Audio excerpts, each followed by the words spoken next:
Hello, everybody, and welcome to the Great America Show. It's great to have you with us today. So much going on in this world right now. The Biden regime just sitting lame duck.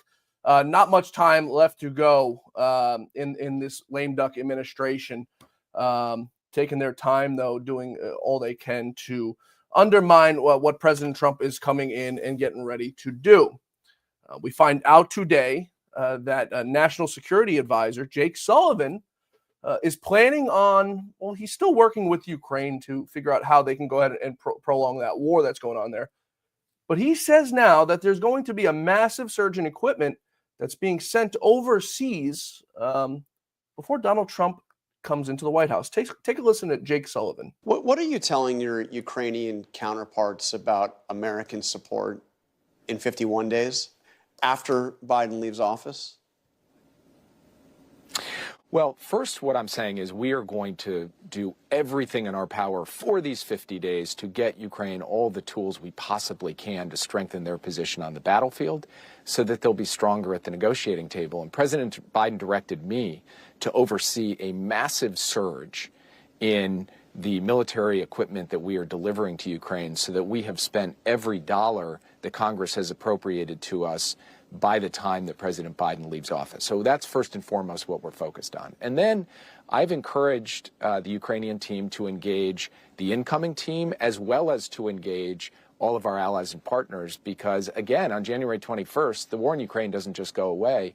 Obviously, the new team will have its own policy, its own approach, and I can't speak to that. But what I can do is make sure that we put Ukraine in the best possible position when we hand off the baton. Folks, for those of you who weren't paying attention to that, I want to play that for you one more time so you can listen to just exactly what Jake Sullivan is signaling that's going to happen before Donald Trump comes back to the White House. What are you telling your Ukrainian counterparts about American support in 51 days after Biden leaves office? Well, first, what I'm saying is we are going to do everything in our power for these 50 days to get Ukraine all the tools we possibly can to strengthen their position on the battlefield so that they'll be stronger at the negotiating table. And President Biden directed me to oversee a massive surge in the military equipment that we are delivering to Ukraine so that we have spent every dollar that Congress has appropriated to us by the time that President Biden leaves office. So that's first and foremost what we're focused on. And then I've encouraged the Ukrainian team to engage. Folks, you hear that. In just a few moments, you're going to be joined by Jake Lang, January 6th political prisoner, a great American who's just been dealing with so much. He's going to be with us in just moments. I want to get to some news, though, before we do move on with that. So that's Jake Sullivan. Once again, folks, these Democrats, the Biden regime, doing all they can to beat the drum, beat the World War III drum that they've been trying to do since Joe Biden first took over as, we'll call him commander-in-chief, but I don't exactly consider him, never did consider him the commander-in-chief or president of the United States. But nonetheless, you see what these Democrats are trying to do. They're trying to undermine the Trump administration, to put President Trump in a bad spot.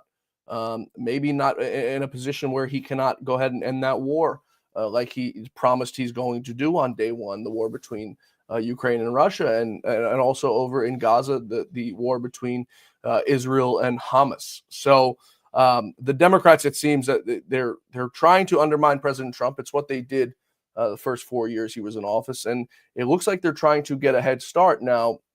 I'm not exactly sure what Congress is going to do about it.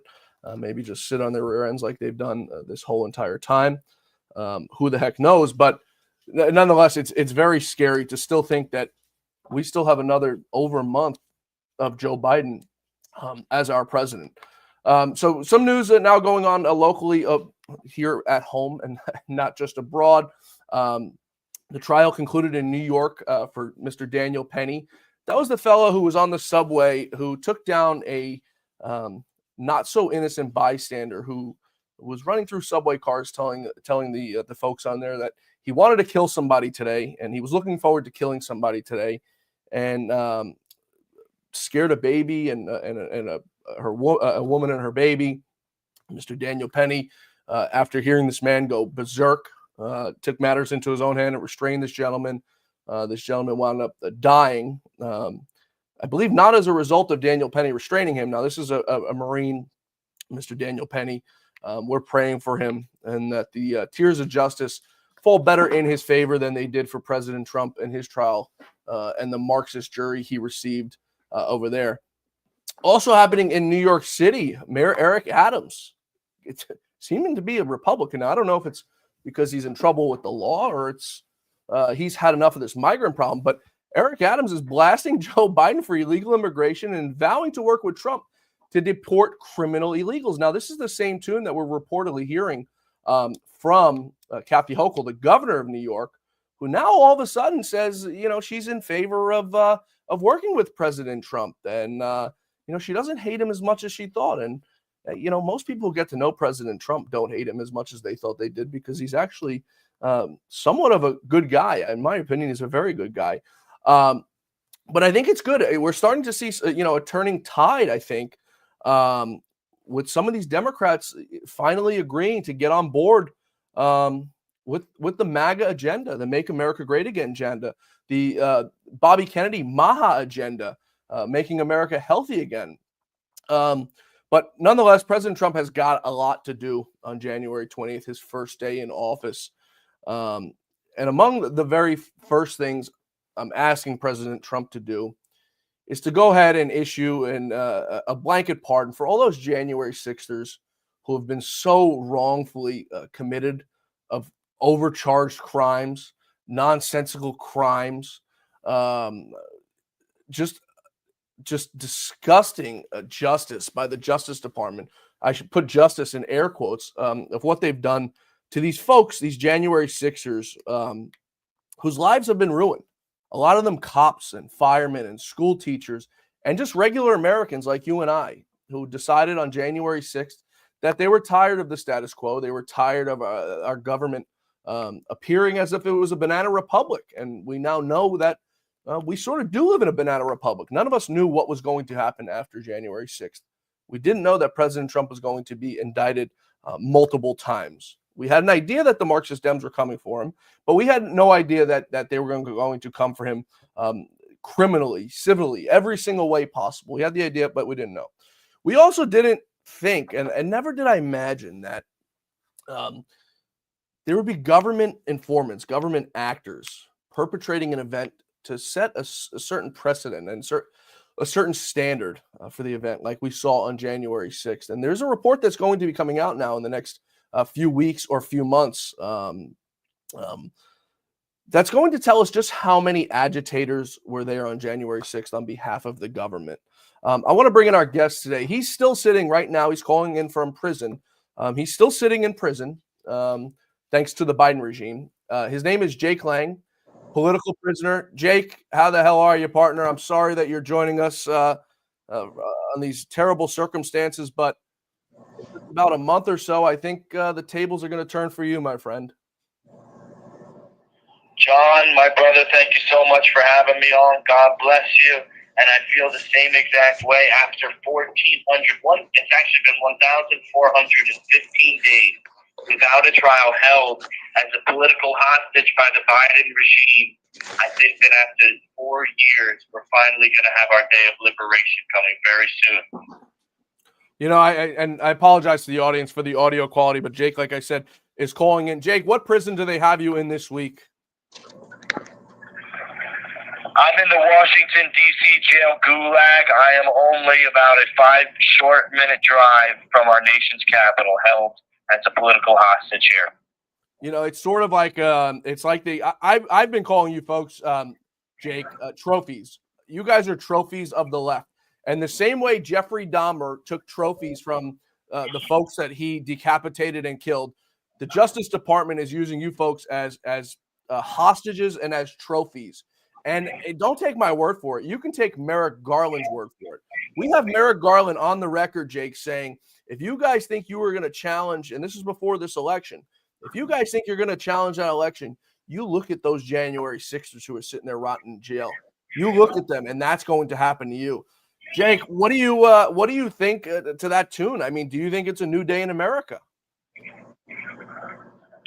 Well, we're looking at the atrocity of justice that happened to the January 6ers, and we're looking at the extreme leniency and this rules for thee and not for me situation with Hunter Biden getting pardoned. And we really get a new understanding of what Merrick Garland and, his cronies, the Washington, D.C. swamp monsters, really meant when they, levied these threats at us, like when Joe Biden said, you're going to need F-16s and nukes to stand up to the government. Well, truly, you could use a pardon if you're the president's son as well too to escape accountability for your actions. So really, when they say you need F-16s and nukes, and when Merrick Garland says they're coming after people who stand up against the stolen election, they're just talking about Republicans and conservatives. They're talking about being partisan and weaponizing the institutions of the Justice Department and the FBI and all of these federal law enforcement against Donald Trump and his supporters. They're talking about a two-tiered justice system where they're coming after you only if you're a constitutionalist. Yeah. President Biden, it hurts me to call him president. I only do it for the office. But Joe Biden pardoning his son after saying he would not do so because I don't think he ever thought his son would be convicted of those crimes that we found out he did in fact do. It's sort of it's troubling to me to find out. Donald Trump. They say you hear some people from the left saying Joe Biden should pardon Donald Trump. There's nothing for him to pardon him about. He did absolutely nothing wrong, and it's the same thing for you guys. I don't think you guys deserve pardons because you don't need them in the first place because you guys did absolutely, for the most part, you guys did nothing wrong. So it kills me to know inside that you guys have to get a pardon because it means you guys did something wrong on paper, Jake. Yeah, well, we're looking at a couple different avenues to receive exonerations, to have the slate wiped clean of our criminal arrest record. We're also looking at what's called a pardon of innocence, which is what General Flynn received from Donald Trump, which really does not have any onus of guilt. You're not taking ownership of any wrongdoing. It's actually a pardon given with a complete exoneration attached to it. And so that's what we're expecting as January 6th political prisoners that stood up to defend this country from a Marxist coup d'etat, a stolen election by Beijing Joe Biden.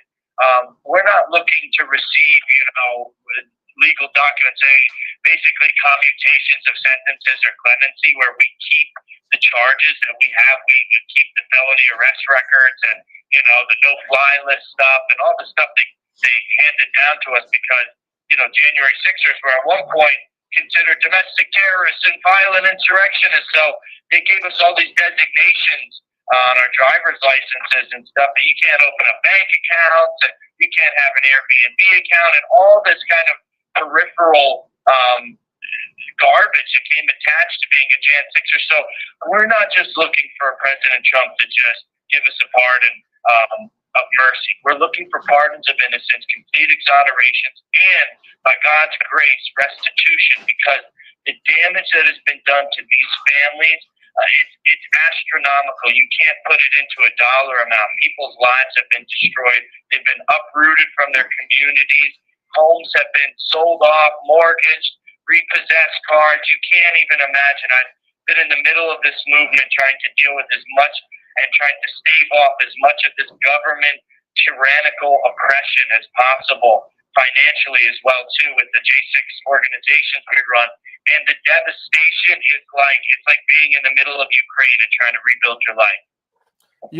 That's the other big thing, Jake, that a lot of people don't realize. For anyone who's seen the movie Shawshank Redemption, what people don't realize is the life after you get out of prison, Jake. It's how long have you been in jail? What's the exact number of days? 1,415 days. No trial. I'm still awaiting trial. Just got pushed back until after March. But yes, 1,415 days, nearly 4 years now. So you got 1,400 days behind bars, Jake. You haven't spent time with your wife, your kids, your family, where you were used to going home every single day before January 6th happened. Now you get out of prison, hopefully by the grace of God, President Trump, does the right thing. But you get out of prison, how do you assimilate back to regular life, Jake? I mean, how do you move forward with a normal life when prison is all you've known now for the last over 3 years? How do these people expect? You want to talk about reparations, Jake? The Democrats always want to talk about reparations and reparations and reparations. What kind of reparations are you guys going to get for being put in jail? Jake, you have no trial. As far as I'm concerned, you're not convicted yet. What is your crime? 100%. And, so actually I'm going to announce this right now on your show, the first time I'm publicly announcing it. The J6 Legal Fund, which has been, one of the centerpieces of trying to help the J6ers. We've got lawyers for over 60 January 6th defendants that have been persecuted by this, lawfare regime. We are going to be launching a J6 restitution effort that is going to be filing a $100 billion wrongful incarceration lawsuit the day that the pardons are signed, because that is truly the cost. If you're going to put a number to it, we're talking about 1,500 January 6ers and their families and businesses and lives and health has been destroyed. People have been going through chemotherapy treatment while inside D.C. jail and coming out of here barely alive. The cost has been more than any number could ever put to it, but we will be filing the largest lawsuit ever against the Department of Justice and the United States federal government. $100 billion lawsuit coming your way for the amount of lives that you've destroyed. Over 1,561 Jan 6 political prisoners. I don't think that's enough money, Jake, because like I said, you can't. It's like if you think of somebody, God forbid, a family member dying on a plane crash, in a plane crash. The airline gives you X amount of dollars because they say that's what your life is worth. But if you ask me, I would tell you my life is worth $100 billion because that's what I think it's worth. How do you put a price on time lost, Jake? How do you put a price on deaths missed in the family, grandparents, parents? You'd mentioned people going through chemotherapy while sitting in jail. Jake, I speak to a lot of you guys. You guys, I mean, January 6ers. Very often. This was one of Lou's biggest issues, one of Lou's biggest philanthropies, I'll call it, that he took part in, and it was you guys. He loved you guys, and he felt terrible about what has happened to you guys. But how do you put a number on it, Jake? How do you put a number on missing your daughter's first birthday? How do you put a number on you missing your child's birth? How do you put a number on saying goodbye to a grandparent who's passed away, Jake? How do you put a number on a missed business opportunity if you want to look at it from that aspect? How do you put a number on getting a job when you go back to regular life, Jake? Well, this is something profound that I want to, the audience to really grasp. When you do stand up against tyranny, there are consequences, right? We are patriots. We're 1776ers. The Bible tells us before you build a tower, before you build a house, you must count the cost, right? So we understand that when you go to war, I'm not saying January 6th was war, but this is a spiritual warfare that we are undertaking at every day. If you're standing on the constitutional side of things, the Christian side of things here in America, that these evildoers want to destroy your life and suck you dry of any semblance of freedom, of humanity, of dignity. And so we went into this knowing there's a cost, there's a duty when you stand up for your country and for freedom, that you could lose your life or lose everything you ever have. And so, me personally, I understand this cost. And, if January 6th were to happen again tomorrow and my country needed me to stand up for freedom and for free and fair elections and against an oppressive regime, the communists that Joe Biden and the Democrats represent, I would do it again and suffer the same 4 years or 18 years or 40 years behind bars just to see America free. So the J6ers, they're brave men. They've taken this with stride and become resilient in the face of this horrible oppression. But now that this entire trilogy, this entire, epic has been passed through, God has carried us through this. Now we need to look back at reality. Oh, I think we lost. Welcome, and we need to set up, systems in place to get these men jobs, get them apartments, get them cell phones, get them back on their feet, and so that's what we're really going to be focusing on. And the very first step of that is actually getting these pardons. So I wanted to push this website, the J6pardons.com website.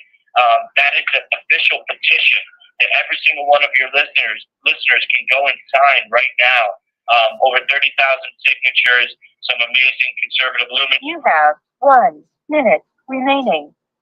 Standing in solidarity with us, and we need you guys to go and sign that right now. It's on J6pardons.com. And then as soon as you guys sign the J6pardons.com petition, you'll be receiving emails from our team to talk about how to get some of these men some donations so they can get back on their feet and get back acclimated to real life. It's a travesty, but we got to band together to fight this evil. Jake, I just heard from the prison line. You got a minute remaining. Are you able to give us a call right back so we can continue this conversation for another few minutes or so? Yes, sir. Yes, sir. Thank you, John. All right. Well, we're going to come right back, folks. We're going to take a quick commercial break here. We're coming back with Jake Lang, January 6th, political prisoner. As you can hear, Jake calling in from the D.C. Gulag. I love having Jake on as often as possible, as often as he can get to a phone.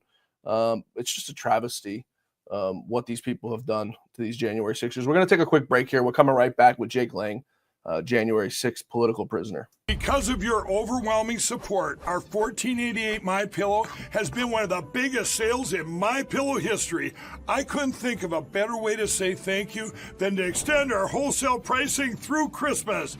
Get a classic standard MyPillow for only $14.88. Upgrade to a queen size, just $18.88. King size, only $1 more. Get my body pillows for only $29.88. And ready? Multi-use MyPillows, only $9.88. It's perfect time to stock up for Christmas gifts for everyone on your list. Go to MyPillow.com or call the number on your screen. Use your promo code to take advantage of our wholesale pricing, including my classic standard MyPillows, only $14.88. But that's not all. I'm so confident you're going to love our classic MyPillows that I'm going to extend my 60-day money-back guarantee until March 1st, 2025. Plus, orders over $75 ship absolutely free. Hey, Patriot TV fans, feel like there's nothing on the radio for like-minded, intelligent people like yourself? Well, great news. Now you can stream Patriot TV on TuneIn during your drive to or from work. Whether you're stuck in traffic or cruising down the highway, you can catch every conversation from your favorite show hosts right in your car. No more mindless jibber-jabber. Tune in 24/7 on the road, at the gym, or wherever you are. Download the free TuneIn app now on Apple, Android, or your computer and never miss a beat. Patriot TV, now on TuneIn. Hey folks, it's your buddy John Rich here and co-founder of Old Glory Bank. Let me ask you a question. Why would you trust your banking with people that hate you? Well, you shouldn't. We're building a freedom economy, and now we have a pro-America bank. It's called Old Glory Bank. Check it out at oldglorybank.com and open yourself an account today. Old Glory Bank is a full-service, FDIC-insured online bank with business and consumer banking and customers in all 50 states. It takes just 8 minutes to open an account at oldglorybank.com. Folks, we're back, and I believe we have Jake back on the line. Jake, you there? All right, I guess we don't have Jake back just yet. We should have him back in just a few moments, but it's a travesty, folks, what the Biden regime has done to these people, using them, as I keep saying, as political trophies. It's just so terribly wrong what they've done to these people. Some of them spending years in jail. Jake, they're over 3 years in jail with no trial. I mean, how does that happen in America? How do we see that happening in America? It just doesn't make any sense to me. President Trump, it seems, in my opinion, is going to do the right thing, and he's going to stand by his pledge and get these folks out of this gulag and get these folks the pardons that they so deserve. Most of these folks went there on January 6th with the idea that they were, going to participate in a rally, that they were going to, protest. Which protest is a fine word to use because we live in America where we're allowed to do that. They went to protest a rigged election because they thought, and myself and many millions of other people thought, and know now that the 2020 election was stolen. You can look at it from any way, any angle possible. If you want to look at it from the machine aspect, you could look at it from the machine aspect. If you want to look at it from the aspect of mail-in ballots, go ahead and look at the numbers that the Democrats turned out this election. Go look at the numbers they turned out in the 2016 election. You don't have to take my word for it. Go ahead and look at the trend. There's no way the Democrats got as many votes as they did, which is the most votes any person's ever got in the history of this country during the year of COVID. So you can look at the abnormalities any way you want. The 2020 election was indeed stolen. And I think along with these January 6ers who are hopefully getting these pardons, we're going to get an investigation into what happened in that election. I believe we have Jake back in the line. Jake, are you there? Call, press 0 to repeat. Nope. Thank you for using Global Tel Link. I believe we have him back on. Jake, you there, brother? Hey, John. Yep, I'm here, brother. I appreciate that. So, Jake, real quick before we wrap up here, I want to just read a tweet from President Trump in regard to the pardon to Hunter Biden. This is from President Trump's Truth Social. Quote, does the pardon given to Hunter include the J6 hostages who have now been in prison for years? Such an abuse and miscarriage of justice. This was President Trump writing this on Truth Social. You go look at the crimes that Hunter Biden committed. He was found guilty over the summer of 3 felony counts related to purchasing and possession of a firearm while addicted to drugs. In September, the younger Biden agreed to plead guilty to 9 tax-related charges, including 3 felonies, and he would face up to 17 years in federal prison. So, this is a man who we know did the crimes that he did. And like I keep saying, you don't have to take my word for it. You go look at the laptop from hell. You can go look at his guilty plea. Someone who pleads guilty to a crime like that he knows he didn't do, if he didn't do it, doesn't plead guilty to a crime. Now, I don't think that stands for some of you guys, because what the Justice Department did to you January 6ers is they said, well, take this plea deal and admit to disorderly conduct or whatever, and you won't go to jail for 20 years. You'll go to jail for 2 years and it's time served. So I don't think you look at it from the same light. Jake, are you confident President Trump is going to keep forward on his promise and get you guys the hell out of these jails around this country? John, God's been speaking to my heart since the day I was arrested that this entire situation does not end with the banging of a gavel, that he will, by his strong arm, deliver us in some extraordinary way. And I believe that way is through President Donald J. Trump. I believe that the president's most internal gut instinct is to free us all on day one, not do this individualized pardon procedure where some guys like myself that have violent charges will remain in prison for the next decade or 20 years, and some guys will go home. I think Trump understands the immense amount of human suffering, cruel and unusual punishment. I've done over 900 days in solitary confinement. That's enough punishment for whatever they're alleging against me. And here's another thing. Name one Jan 6er that got a fair and impartial jury trial, and I will start to concede to you that, okay, then, you can start doing individualized pardons. Everyone was entrapped. Everyone was withheld their due process constitutional rights. Nobody got a fair jury trial. Everyone was selectively prosecuted. There was so much taintedness about the way the Department of Justice went about, kicking in people's doors, sending the FBI Gestapo out on a massive witch hunt to hunt down grandmothers and school teachers and Navy veterans and you name it. This whole entire tree has been poisoned from the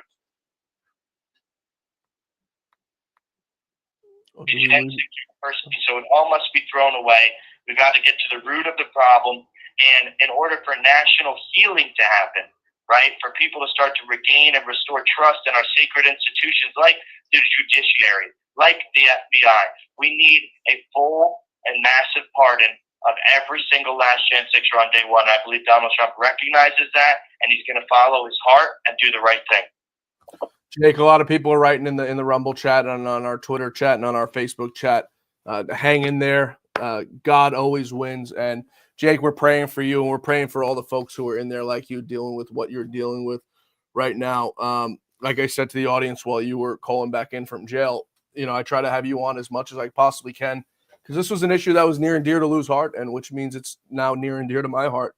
Not that it wasn't beforehand, but we got to do everything we can to get you guys the hell out of there. And I think in about a month or so, Jake, you guys are going to be heading home, God willingly, to your family. Jake, God bless you, man. Hang in there, brother, and we'll talk to you soon, all right? Amen. Leave no man behind. Sign the pardon petition, j6pardons.com. Thank you, John. God bless America. God bless you, Jake. We'll talk to you soon, brother. Well, folks, I truly a troubling situation there for Jake Lang. I mean, he's just one of the many hundreds who are still there, and one of the many thousands who are going through this. I don't understand how, as a country, how we get into this. And, I hope you guys aren't as depressed as I am after just talking to Jake, because it's truly sickening to know what a country can do to you. I want to lighten up the mood a little bit and bring in our next guest, someone you guys all know very well on this show, the great Mark Mitchell, head pollster for Rasmussen. The guy's always got a damn smile on his face, regardless of what's going on. Mark, how are you? Yeah. Doing great, John. I'm the comedic relief, right?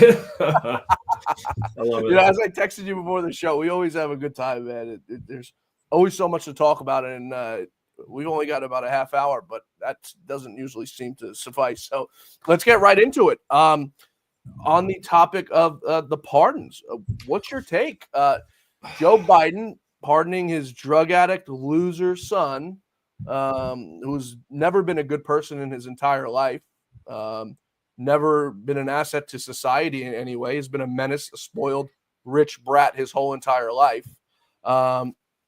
Just furthering on, getting a pardon now. What's your thoughts? Biden said he wasn't doing it. Yeah, I mean, a lot of people knew that Joe Biden was a liar. A lot of people knew that Joe Biden was likely profiting from overseas companies. All of our polling showed that.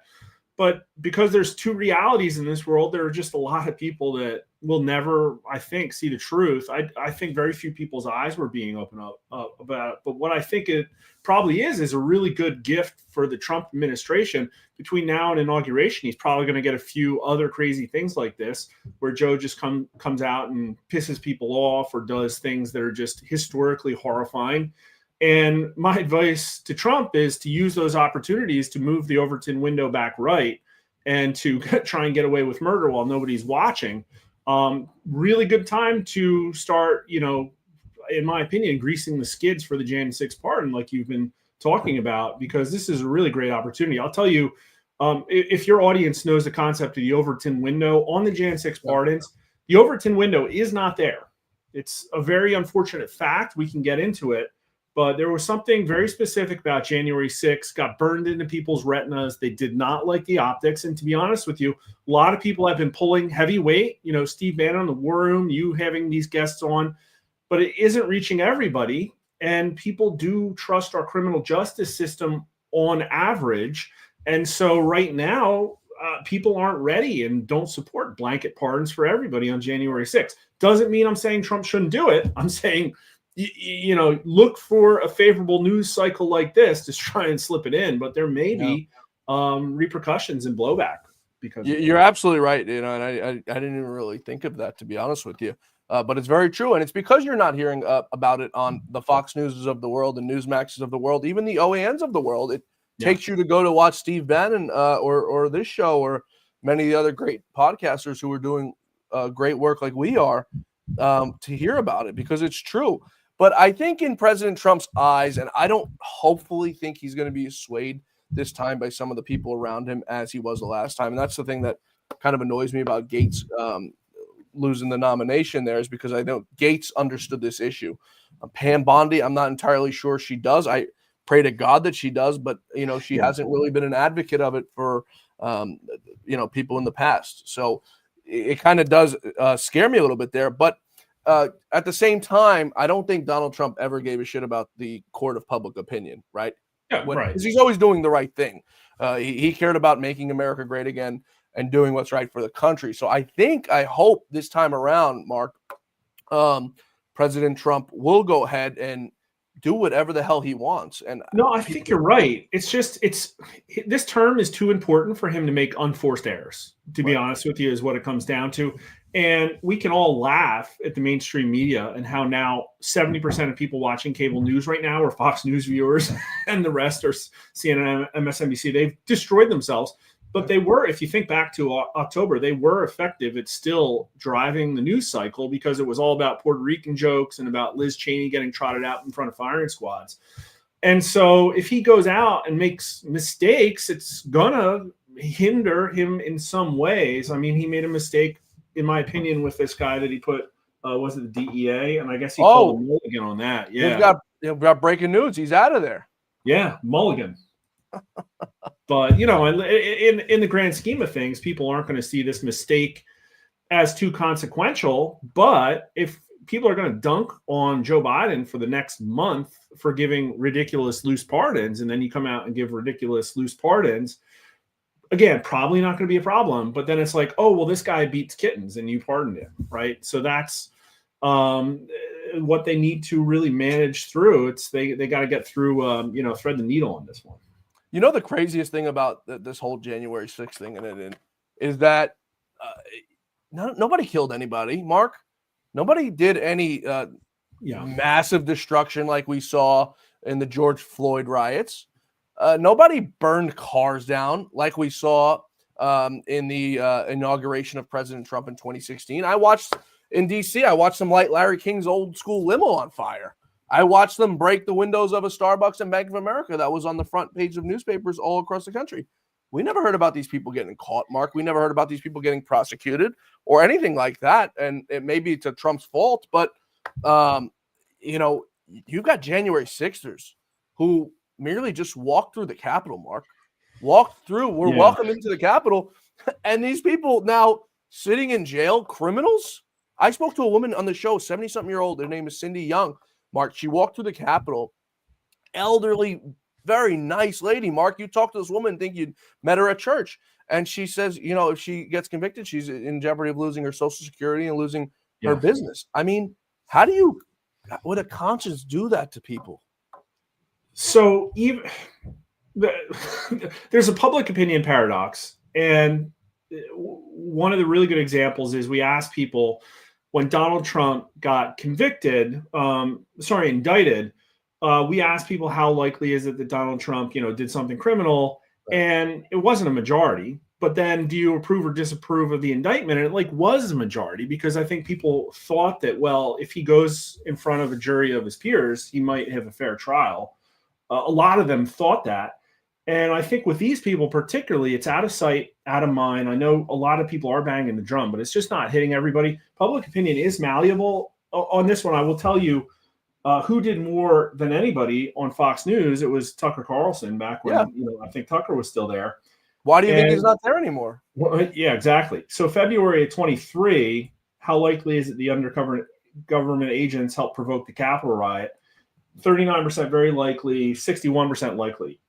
But then 2 months later, after the videos came out, it got up to 46% very likely and 65%, at least somewhat likely. So 2/3 of the country said, well, yeah, it was probably the feds. Problem is that it was out of sight, out of mind. And then we just asked again not that long ago, and it was down below 50%. That's a problem. And then what we're dealing with here is that even now, as of last week, did the January 6th riot at the Capitol represent a threat to the democracy? 54% of people said yes, 40% say no. So now we've seen the videos. We've seen the grandma getting indicted and people thrown into solitary. What they see over and over again is videos of thousands of people hanging out of windows in the Capitol. What? And we know they weren't armed, but the optics are that these people could have knocked down doors and ostensibly harmed our lawmakers. It's an inescapable truth. Then it's going to hang over. I hate to say it, but that's what we're dealing with. And unfortunately, for the people who were there, it gets 49% support for pardons, but 46% of people are still against pardons, 36% strongly. It's overwhelmingly Democrats, 60% strongly opposed. They bought the gaslighting, and a lot of the independents too.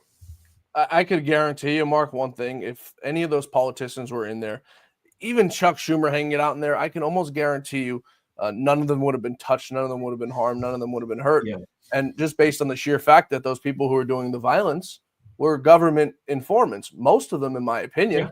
So it would create a little bit of an issue, I think, for them. But nonetheless, someone's in the Rumble chat, Bilbo Bot says, "I favor blanket parties. A blanket party is a form of punishment, hazing, or retaliation that involves a peer group covering a victim with a blanket and holding them down.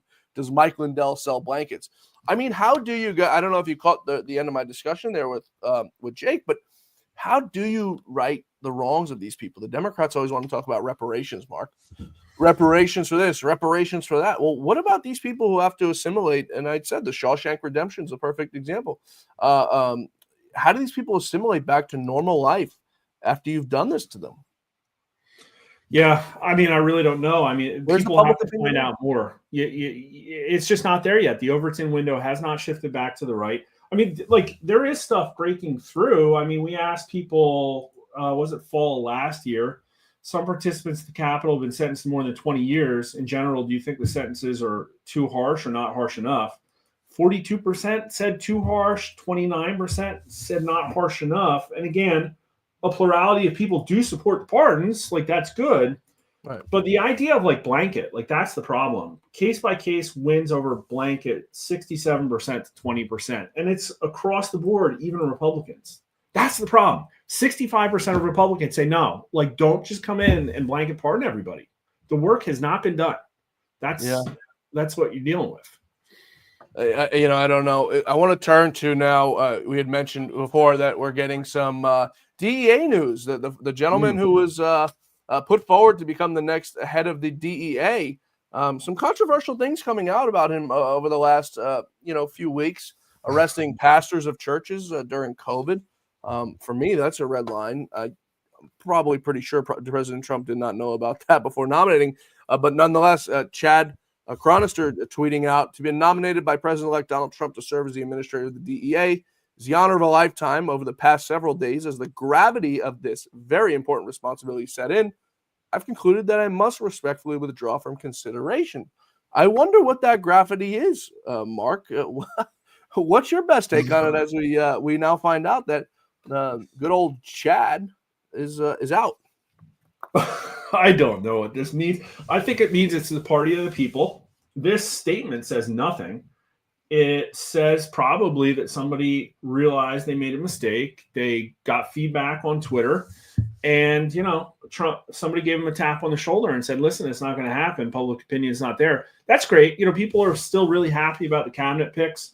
And to be honest with you, the number one requirement for everybody seems to literally just be if they can, the loyalty aspect.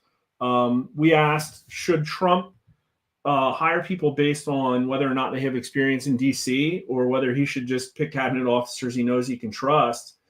And Republicans say 82% people he knows he can trust, only 14% experience in DC. So that's like the stand-in for what do you care more? That he's just going to be on board with the MAGA agenda, or it's about competency and trust? And I don't know if you can trust a guy that's out there arresting freedom-loving citizens for exercising their First Amendment rights. So it's here's the guidelines: hire people that are MAGA. Voters gave you the mandate to do that.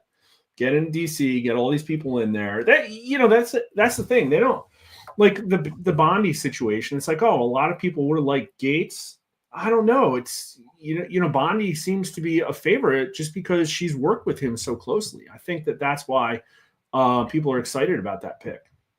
Have you done any polling on who the folks' favorites are in the potential cabinet to be formed? We did. Some of them aren't public yet, but we asked specifically. We asked rating. Between you and I, nobody's listening. Let's hear them. Oh man, I haven't even had my mic over here the entire time. Testing. So was my audio real quiet? No, you're good. I think the Okay, audience right. can hear you. They're responding. No. So what I was saying is we asked generally, how do you rate the early cabinet picks? 50% excellent or good. That's really amazing. 83% Republican, excellent or good. That's off the charts. And Trump's got an 89% favorability rating among Republicans now. It has not been that high in years. So everybody's happy. And then we asked specifically about Pam Bondi and Pete Hesgaff. And to be honest with you, the numbers were so unremarkable that I can't even remember them. It's like their favorability ratings. It was like 35, 40% not sures. And almost everybody was like, somewhat approve. And like, that's it. They don't know, right? They put Trump into DC. Everybody's super happy right now. It's holiday season. Everybody's taking a sigh of relief after the really amped up election season. And I think, you're starting to see Republican right direction shoot up. And Trump's probably going to enter office with, I'm guessing, we haven't started polling it yet, but I'm guessing a job favorability number is higher than when Biden entered office at 54%. You just brought up a very interesting point that I've seen a trend actually in.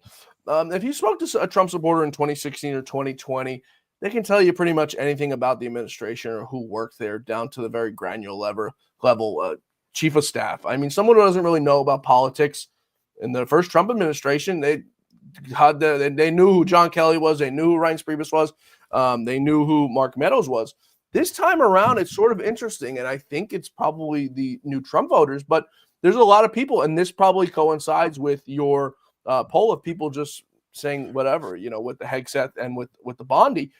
People don't really know. I think they voted for Donald Trump and said, it's your job to have, do the right thing, and make us proud.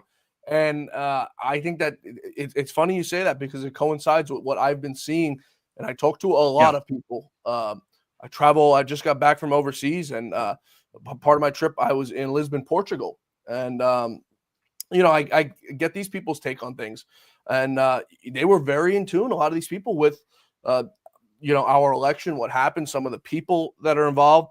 I was in Portugal, I was in Morocco, and both places I spoke to people, and I was asking about their immigration issues because we have bad immigration issues, but we're not the only ones. And in Morocco, they have an influx of migrants from Senegal that come up to work. And in Portugal, one of my drivers who's driving me around there says their schools, Mark, and their hospitals can't keep up with the influx.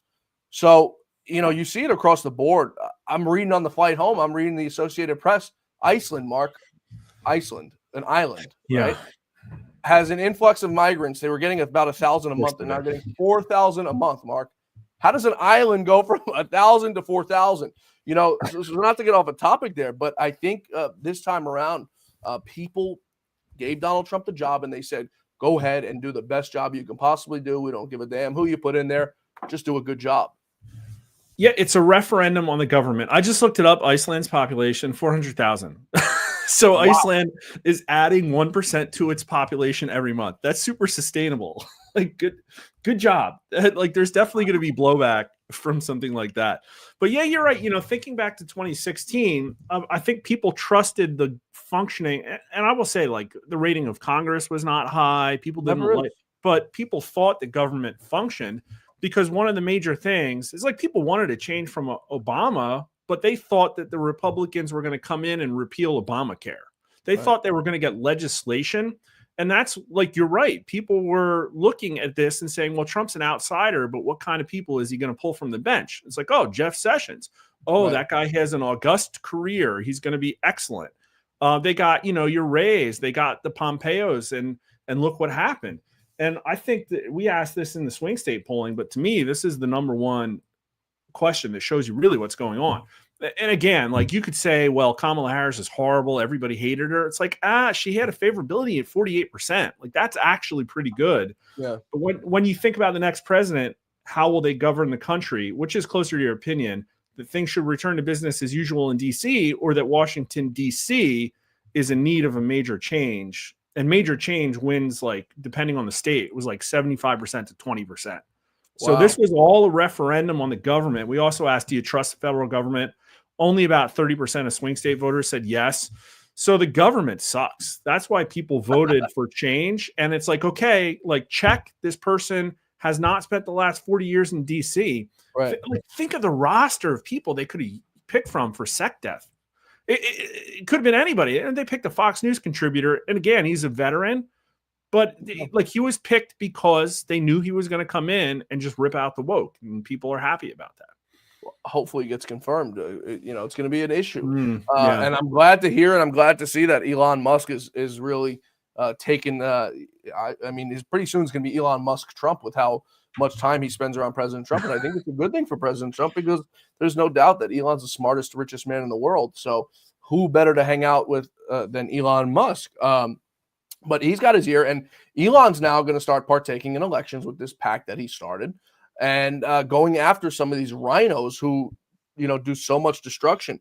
Going back to the thing on Iceland, 400,000. I've been to Iceland many times. For everyone who nobody's ever been there, it's only like a 4.5 hour flight from the East Coast, New York. Most beautiful country I've ever been to. But think about how bad your life has to be for you to go to Iceland to seek refuge. They've got a volcano erupting right now, and the place is cold as hell. Yeah, you're going north of the wall. That's where you're going when you go to Iceland. We're talking with Mark Mitchell, head pollster for Rasmussen. We're coming right back. We're taking a quick break here. Stay with us.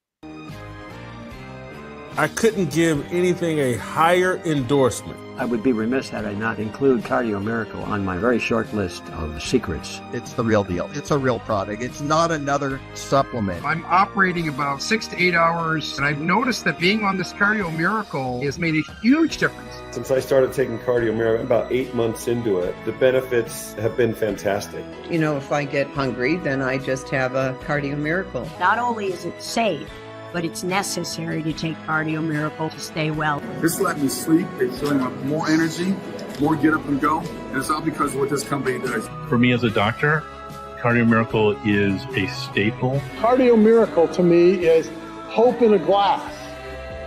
To try Cardio Miracle for yourself and get a special fan discount, go to the host page right now and click the link for Cardio Miracle. I'm excited to announce our Christmas extravaganza is finally here.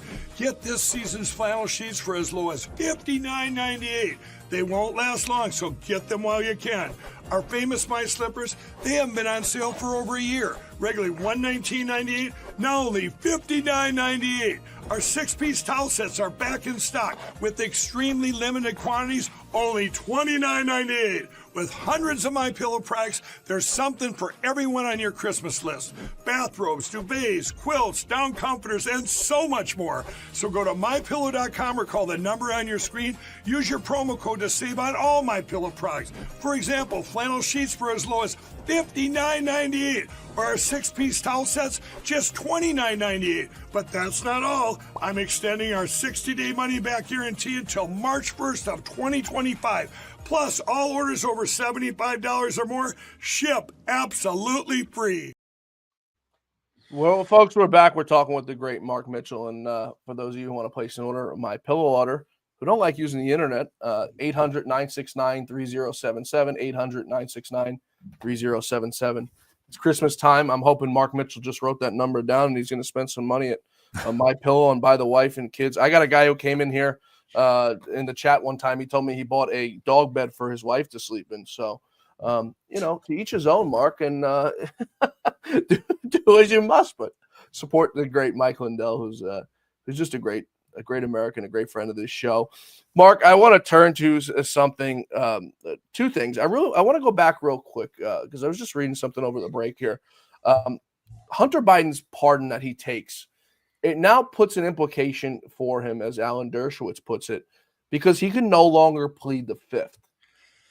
Do you think Congressman James Comer, who was seemingly unable to do anything, move the needle on anything, this first term in Congress where they investigated the Biden family, do you think they let off the Biden crime family, or do you think they finished the job that they started? Yeah, that's a tough one. It's good to hear that came from Alan Dershowitz. That was one of the big question marks I had about whether that is true, because it seems kind of weird that it's like, oh, because of a technicality, like your Fifth Amendment, like doesn't.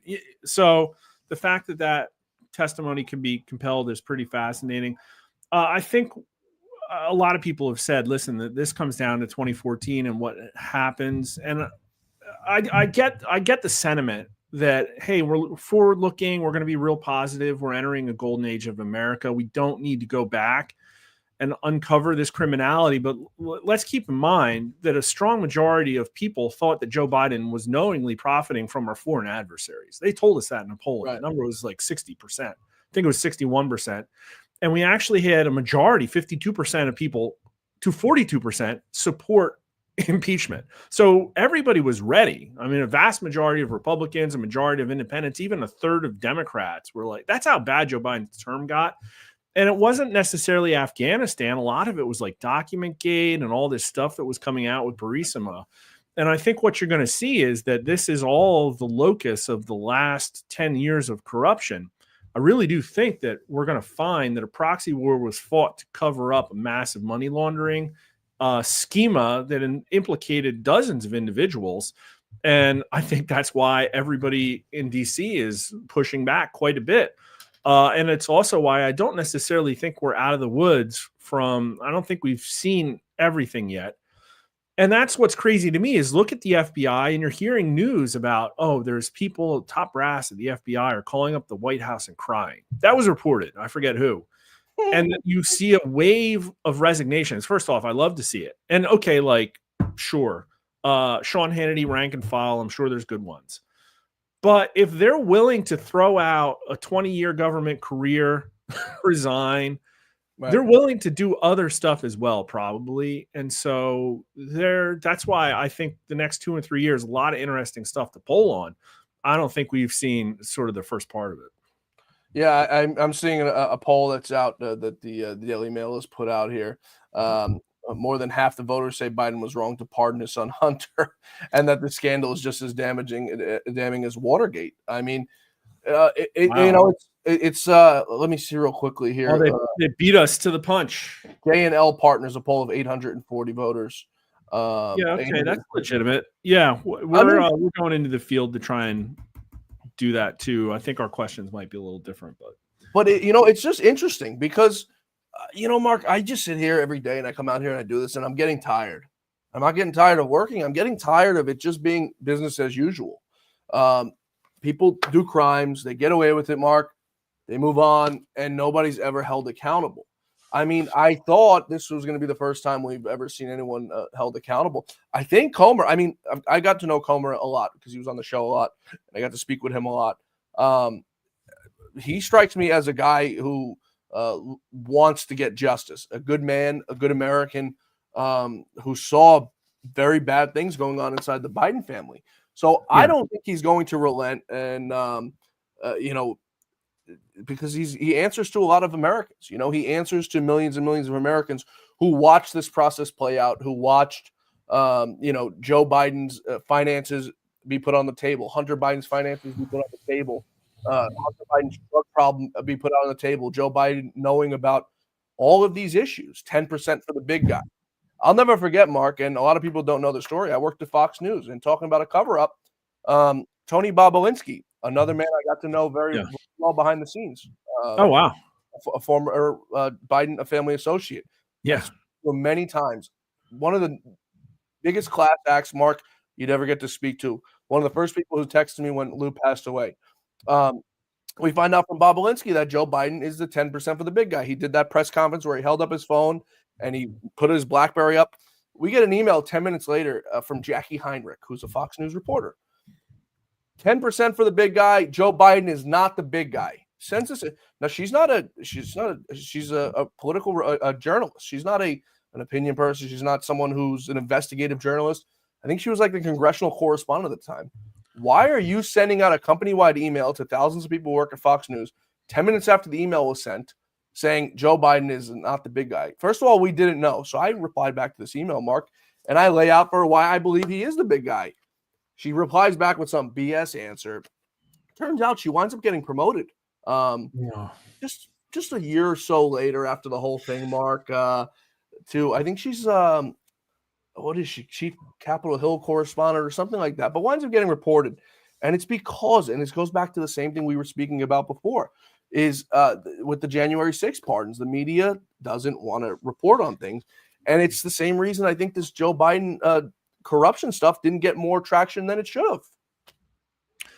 You have a media that is more interested in fostering a relationship with the power structure in DC. when their job is to hold power structures accountable. There has been no accountability, period, whatsoever. I mean, if we had integrity, people would say, "Oh man, I messed up," or like, and would resign. I did my job poorly. And I think what we need to do is listen. The tone has just not been you come in and fire everybody, and that's what's like quite obviously what has to happen. A lot of people have to get fired. You talk about James Comer though, Yeah. and it's like, why is it that we have like basically like 30 or 40 congressmen doing the heavy lifting that our federal agency, our law enforcement investigative agencies should be doing? Excuse me, tongue twister there. And so that's kind of the hope that I have, is that if you get a Kash Patel in, I don't know who the CIA director is going to be. Maybe they name a special prosecutor. That's what they should do, is they should name 3 or 4 special prosecutors, hire them each 1,000 lawyers, right? Make sure there are people of integrity that aren't going to leak, and then ruthlessly clean up their own house. Maybe you know, listen, if there is, it is a cultural thing. The culture in DC is that everybody greases each other's palms and scratches each other's back. If once you get a few people to flip, we could see a massive change in the way business is done down there. I just don't see how we go on. How do you possibly go on? And for everyone who's joining us on Patriot TV, you guys are going to get on to the next episode. So we thank you guys for joining us on there. If you're on Lou Dobbs Media, we'll be here for another few more minutes, but we appreciate you joining us as well. You know, Mark, how do you explain to other people that doing crimes is okay? Laundering money is okay. Lobbying overseas without being a foreign registered agent is okay if your father's the vice president of the United States. Where's the court of public opinion there? Or just the idea that leadership in general requires you to have standards, right? To set an example for people. And that, again, people are like looking at the Hesketh thing. Like, listen, I think he's super qualified. I don't know anything about the background. I know some stuff's being taken out of context. But everybody's saying, oh, he's definitely going to get through. And I would say, like, you don't know what's happening behind the scenes. He's got to lead the National Military Command structure, the nuclear launch infrastructure. And there's certain standards that the entire military involved in nuclear weapons has to maintain personal reliability. And you could just see one of these things where it's like, oh, just like Matt Gaetz. Everybody makes mistakes. Donald Trump's made a ton of mistakes too. But the point is that he's out there leading from the front. And that's like, you know, that's not what we're seeing from DC at all. There hasn't been any accountability. Everybody's protecting each other. That's why nobody trusts. They think the FBI is Joe Biden's personal Gestapo. That's how far it's gotten. So, I mean, people are clamoring for it. Everything's moving in the right direction. The animal seems to be cornered right now. That's when it's at its most dangerous. And in a month or two, we're going to see what's going to happen. Speaking of the animal, we'll say it's President Trump right now. But no, I mean, you're seeing now, Mark, these blue cities. New York, for example, where I reside, a few miles from your home. We won't say where Mark lives, but, you know, not far from your home, seems to be getting the message. Now, I don't know the reason why Kathy Hochul is now coming out saying she's okay to speak with Donald Trump about deporting illegals. And it can't be because President Trump offered to rebuild the subway system in New York City. There's got to be a reason behind it. Mayor Eric Adams, a little bit more explainable why he's behind it. He's got himself some legal troubles, you know, had a little bit too much turkey on Thanksgiving. He finds himself in a little bit of a cranberry. So, you know, it's sort of interesting, but we're seeing now a turning tide. Do you think it's legitimate? Do you think Kathy Hochul is for deporting these illegals and getting them the hell out of New York City? And they say they're starting with the criminals first. In my opinion, by definition, they're all criminals. If you came to this country illegally, you broke the law, you're a criminal. If I get pulled over for speeding, I'm a criminal for speeding. It's just what it is by definition. But do you think these people are legitimate? Do you think the Kathy Hochuls and Eric Adams are they mean? Yeah, they've been in so bad faith that you really need to see like constant and continuous olive branches, in my opinion. Like that's what I would expect to see out of these people. And that's great. She's talking about that. The question I have is, and I don't know, you might, like to what extent have sanctuary cities been codified into New York law? Is it state law? Is it something just in the Manhattan area, but it's like what she should be talking about is working with the legislature to overturn that stuff or get it in front of a court, right? That's great. You want to participate with Donald Trump, but let's not lose sight of the fact that it's a problem of their own making. Everybody was rushing to virtue signal and create these sanctuary cities, and they made a huge mess. And so Eric Adams, like, same situation. I don't think he was ever really involved in this. I think he was just kind of caught in the whirlwind. But yeah, we should see a lot more of those. To be honest with you, I haven't seen too many olive branches out of the left right now. They're kind of licking their wounds on MSNBC. I think probably the biggest one I saw really is the fact that Scott Jennings is on the LA Times editorial board. Like, what else? Like, what else is really out there? There hasn't been a ton. Mika and Joe went down to Mar-a-Lago. I don't think Ted that's Cruz say they went down there for? we all know what they went down there for. Don't need to dignify it by mentioning it on the air. Ted Cruz said it wasn't to just kiss the ring; it was to kiss something else, which is sort of funny from Ted Cruz, because Ted Cruz, I've met him many times, is not a man of much humor. He's a very serious fellow. So for Ted to come out and say it really made me laugh. Going back to the sanctuary city, I mean, the particulars of it. Some city councils across the nation passed it. Other places, it was government declaring it, which doesn't really make much sense, Mark, because immigration is a federal issue, not a state issue. So you can't just come to New York and say, I'm a member of New York, or I'm a citizen of New York, because it doesn't work like that. It's a federal issue. So I think in itself, which brings up the point, was I don't know why it hasn't gone to the Supreme Court. How you have states pretty much declaring themselves countries. If that's the case, that's fine. Well, you can go ahead and secede and get no government funding. But I'm not sure how it got to that point in the first place, and how it's not been kicked up to the Supreme Court yet, like we saw at DACA. But speaking of states, you had President Trump. Speaking of a man who came down to kiss the ring, Justin Trudeau came down for a plate of sausage at Mar-a-Lago, and came to kiss the ring for President Trump. And President Trump apparently made a joke and told him, if you think you're going to make billions of dollars a year from us by ripping us off, why don't you become part of America, be the 51st state, and be a governor? And we see the mainstream media picked up on it like crazy. Donald Trump's got dementia. He wants Canada to become the 51st state. What about Puerto Rico? I mean, it's unbelievable that it's already starting. It's like the Greenland thing, when President Trump said he wanted to buy Greenland, and he wasn't the first president to go out and say it, but he caught a little flack for it off the beginning, and then people were like, kind of makes sense if we were to buy Greenland, and you sort of have people coming around. But we talk about the media often on the show. I think it's brilliant leadership, to be honest with you. Everybody says, "Oh, I hate the stuff Trump tweets." Maybe he shouldn't have said that thing about Rosie O'Donnell, but what he is doing is signaling to people what his culture and following is. It's hard to really explain that, but if you look, in my opinion, at Ron DeSantis, okay, that's great. He's probably a really great governor of Florida. I don't know how hard that is, but a lot of people like him and said he's done great stuff. But he ran for president. He built a following. And in my opinion, the people that are the front of his following, the influencers that support him on Twitter, are very toxic. And that's a problem. It, I think, hurt him. And so you say, oh, well, it's his followers, it's not him. And it's like, well, Trump is really great at signaling to his followers what his mental space is. And to be honest with you, when I saw that, I was like, this is 2016 Trump. Like, he's got to get back on Twitter and start saying this stuff. It's like the boomer posts with the wall of caps. Like, that's great. But this is what Trump built his following and built MAGA on. It's like, no, they don't deserve our respect. Canada has royally screwed up managing itself.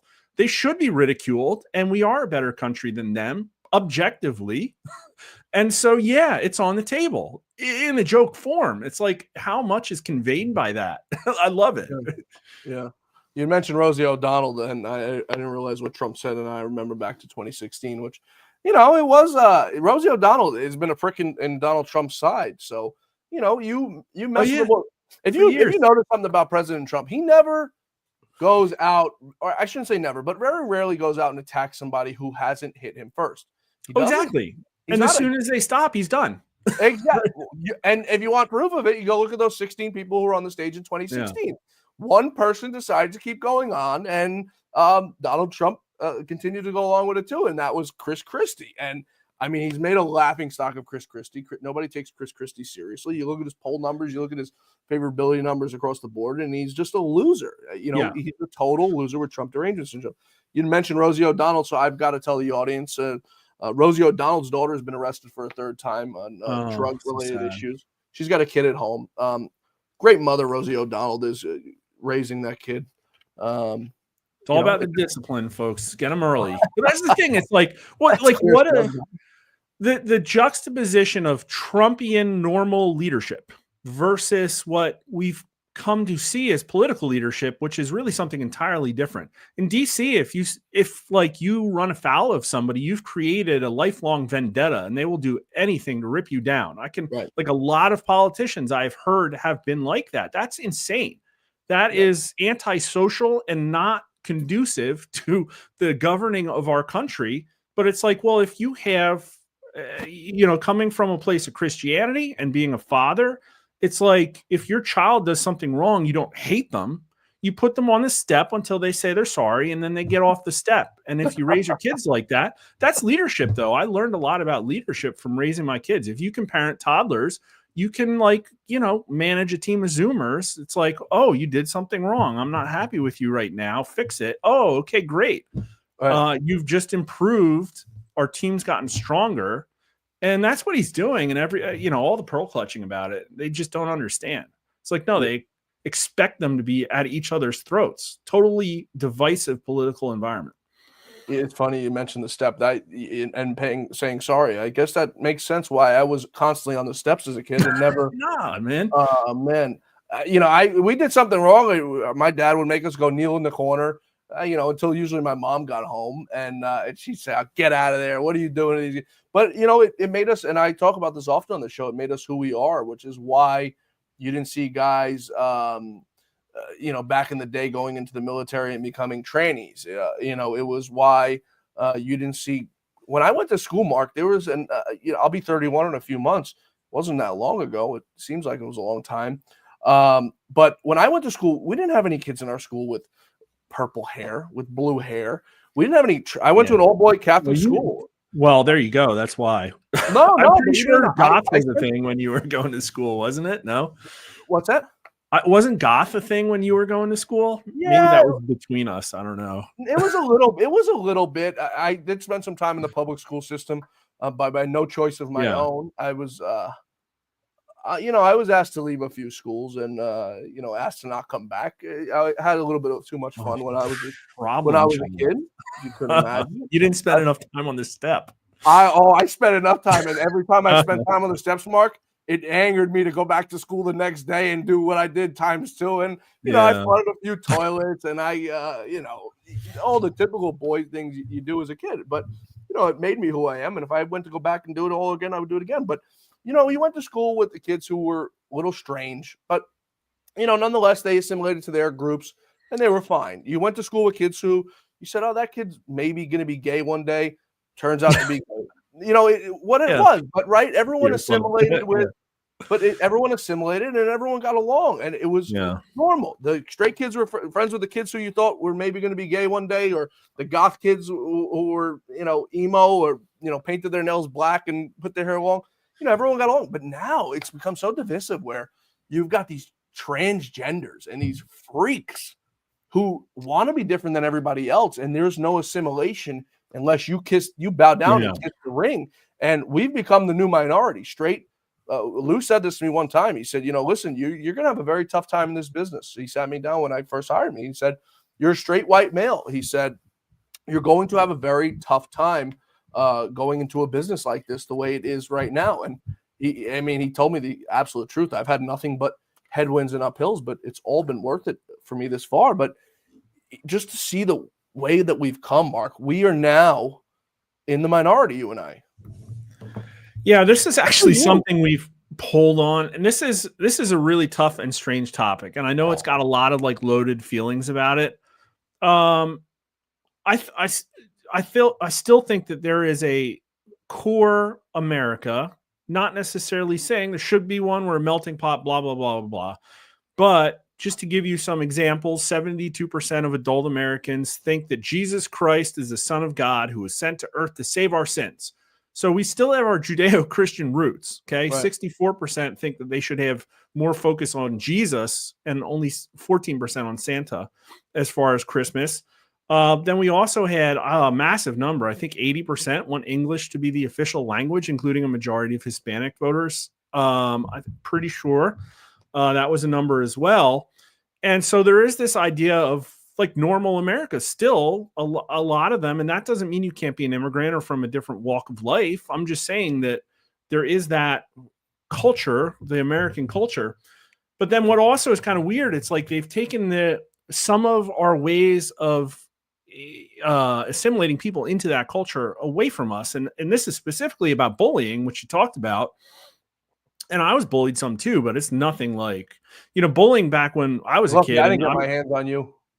Yeah. Well, so I'm a Zennial. I guess you're like a core millennial, right? Yeah. So kind of the same, but you guys didn't have dodgeball and you had more TV. But back when we were kids, like bullying was like, hey, no, you're being a schmuck. Like, don't do that. And then it's like, ultimately the kid gets the message and, acts normal or doesn't. It's like the kid that makes up too many rules on the playground. Yeah, you're going to get picked on. And it's like, don't do that. Oh, okay. But now it's like, no, we're going to use Snapchat and go scorched earth on you and burn you to the ground. Exactly. That's the problem. And that was created by getting bullying out of school. They made it worse. I don't know how to measure that, but that's the problem. You are exactly 100% right. And it comes down to now everything's on Snapchat. Now everything's on Instagram. When we were in school, Mark, you'd get into a fight, you get a black eye, come to school the next day. Luckily, I was never the one getting the black eyes. I was giving them. But, you come to school, you get made fun of for a day, and then the next day it was all over. And you guys were probably friends again at each other's houses for dinner. It was because you go over to people's houses. That exactly. was the other thing, right? It's like, oh, yeah, everybody knew each other's landline, and you went over to people's houses. So like that's a really massive problem. And then, the other thing is you talked about normalcy. The other thing is all of the on-ramps, the unmoderated on-ramps that exist on places like Reddit, who, in my opinion, have been maliciously weaponized against children in a way that nobody is looking at. I mean, Reddit's like the 5th or 6th biggest website in the US. It has all of these anonymous super moderators, very little parental controls, in my opinion. And these people are it's like, oh, well, I get picked on in school in a way where I don't feel like I can fit in. The whole point of picking on people was to get them to fit in 30 years ago, right? Oh, so I'm going to turn to r/whatever. And all of a sudden, I'm going to furry conventions. Like that's tell me I'm wrong. Mark, I looked at it out and I was joking. My aunt is a teacher and she was explaining this to me. And she's a teacher in the Catholic school here in New York. And she was explaining to me about her students and furries. And I had never heard it. And I'm dying laughing. Like she's making a joke out of it. And she's not one to You're joke. a millennial. How do you not know what a furry is? Because I think I have a little bit higher level of intellect, I'd like to think, than some of these furries, so-called furries. But actually, I learned who a furry was from Alex Stein, the comedian. Okay. Yeah, that's a valid place to learn something like that. Yeah. But, I sit there and I'm talking about we're at dinner, a Christmas dinner or something, and I'm joking with my parents. And I go, can you imagine the crap that I used to do? If this was around when I was a kid, I would go to school dressed as a damn raccoon and be lifting my leg on everything, saying you can't do anything about it, because that's the kind of class kind of is. But you know what the problem is that parents normalize this behavior. If I told my dad I wanted to be a furry, first of all, he'd ask me what a furry was. And then when I finished telling him what I was furry, man, I'd get the biggest smack mark that I've ever gotten in my life. Yeah, this is a documented thing. We're talking about modern day Munchausen syndrome by proxy. Parents are victim signalers and friends of their child and not parents. Right. Back in the day, if you got bullied and someone took something from you on the playground or, hit you or something, your parents would tell you, go back to school and you smack the piss out of them tomorrow. Some people watching the show will say, you're engaging in violence. No, it's what it was. I'm still here today. And like I said, I've gotten in more than enough fights that can last a lifetime for me and my kids that I have one day. But it made me who I was. It made me who I am today, getting beat up, beating up people, playing football, playing sports, fighting fellow members on the football team at football camp, beating the piss out of each other. No, at you make it football sound camp. like a horror story. I grew up in a It great was fun. suburb. I loved it. Well, it's like we had an amazing childhood. It was Right. just like, yeah, your hand wasn't held in certain situations. Right. You learn personal responsibility and consequences for your stupid actions. Right. We talked about furry, so I had to hop over to Blue Sky quick just to see. What is Blue Sky? Is that the new Twitter? Oh, how do you not? Yes, it's the Is new that Mark Elias's? No, it's the new Twitter. Jack Dorsey founded it. I think he left because he saw it repeating the same mistakes. He built it on an open infrastructure, and the mistakes are basically it's all of the people who would issue you, a hall pass, like the hall monitors from Twitter have fled. So Mark Elias is one of them, but there's somebody that showed apparently all of these people went over there after the election, and it's a really strange place. It's people virtue signaling to each other, nature photos, and then just a ton of like furry content. I'm not kidding. It really that's where they all went. But what was wild is somebody showed that within like a week that basically their reporting infrastructure was overwhelmed by all the people who were like reporting folks for wrongthink. It's really wild. Simon Godek has an image. He went over there and is trying to be intolerant to people and say, like, no, like a woman has an X chromosome, right? Oh. And they tag his entire account as intolerant, and every tweet is like it says intolerant, and you have to like open up to go in and see what he says. So they literally they put a scarlet letter on you if you step out of line over on Blue Sky. It's incredible. You're good. If I had more time I wish I found out about this last week. I had hours to spend on an airplane. I'd be over there making people cry.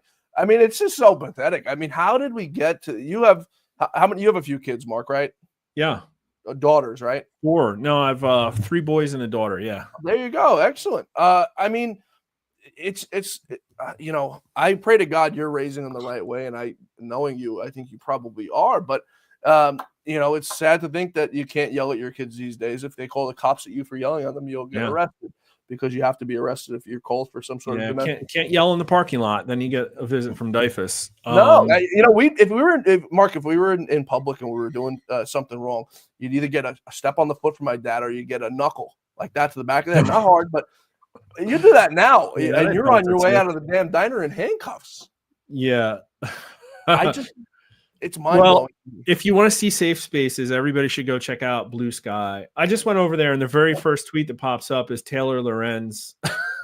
We cannot continue to participate in the social network feed of a man who proclaims the death of the media and therefore journalists. So just saying that, now Twitter is the media. We're proclaiming the death of journalists. X is a platform that no longer serves the public interest at all, but the special ideological and financial interests of its owner and his political allies. 31,000 likes. That's what's. Does anybody realize how much money Elon Musk has lost on buying Twitter? Yeah, right. But he gained it back in Dogecoin the day that Trump got it. Whatever, whatever they're saying. You can't conflate the two. It's one business and the other business. Yeah. If, oh my God, these people are. I think Elon's going to do all right, though. He's doing just fine. And I hope Elon Musk doubles and triples his net worth, because you know what's going to happen to these blue-haired freaks, these people who hate capitalism. Their minds are going to explode. The Rosie O'Donnells, the Joy Behars, the Whoopi Goldbergs, the Mark Elias. When you mentioned Blue Sky, I saw Mark Elias on Twitter. And what I've been told from confidants of his is he's running out of money. And he was selling like a $1,700 package on Blue Sky. Now, I don't know what the hell kind of snake oil he was selling. The left and their starter packs. Yeah, what I think is that's that? what it was. So it's like, if you want to come and assimilate into the hive mind, we can help you get started. Here's all the people you should be following, and all you have to do is click a button. I think that's what that is. I remember seeing so many hilarious left starter packs, like the Redditor going to Ukraine starter pack, of which I will not name the contents. But yeah, that's crazy that he's lost his money. It's I guess the campaign season's over, and we'll see what happens. I would love to see some of those financial strings being pulled. Pretty sure there was some stunning news about Act Blue just in the last day or two that might be massive. Care to elaborate? Yeah, I'm trying to remember the details. I'm pretty sure they just got a subpoena in judicial proceedings that are going to allow investigations. I think they got discovery into cases where individuals donated money that may not have come from them. Let me try and pull it up. Oh, Yeah, so also known as straw donors. yeah. Oh, exactly. The Smurfs. Yeah. What's it called? Eric Adams. We should give him a call and see if he'd be interesting and tell us how you do a straw donor. It's very common in politics.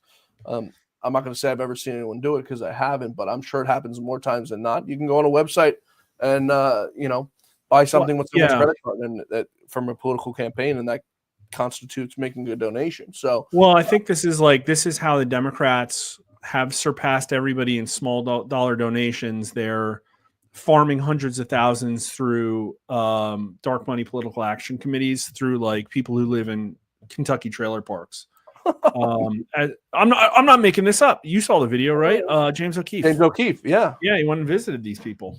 Oh, and a lot of them didn't know. Yeah.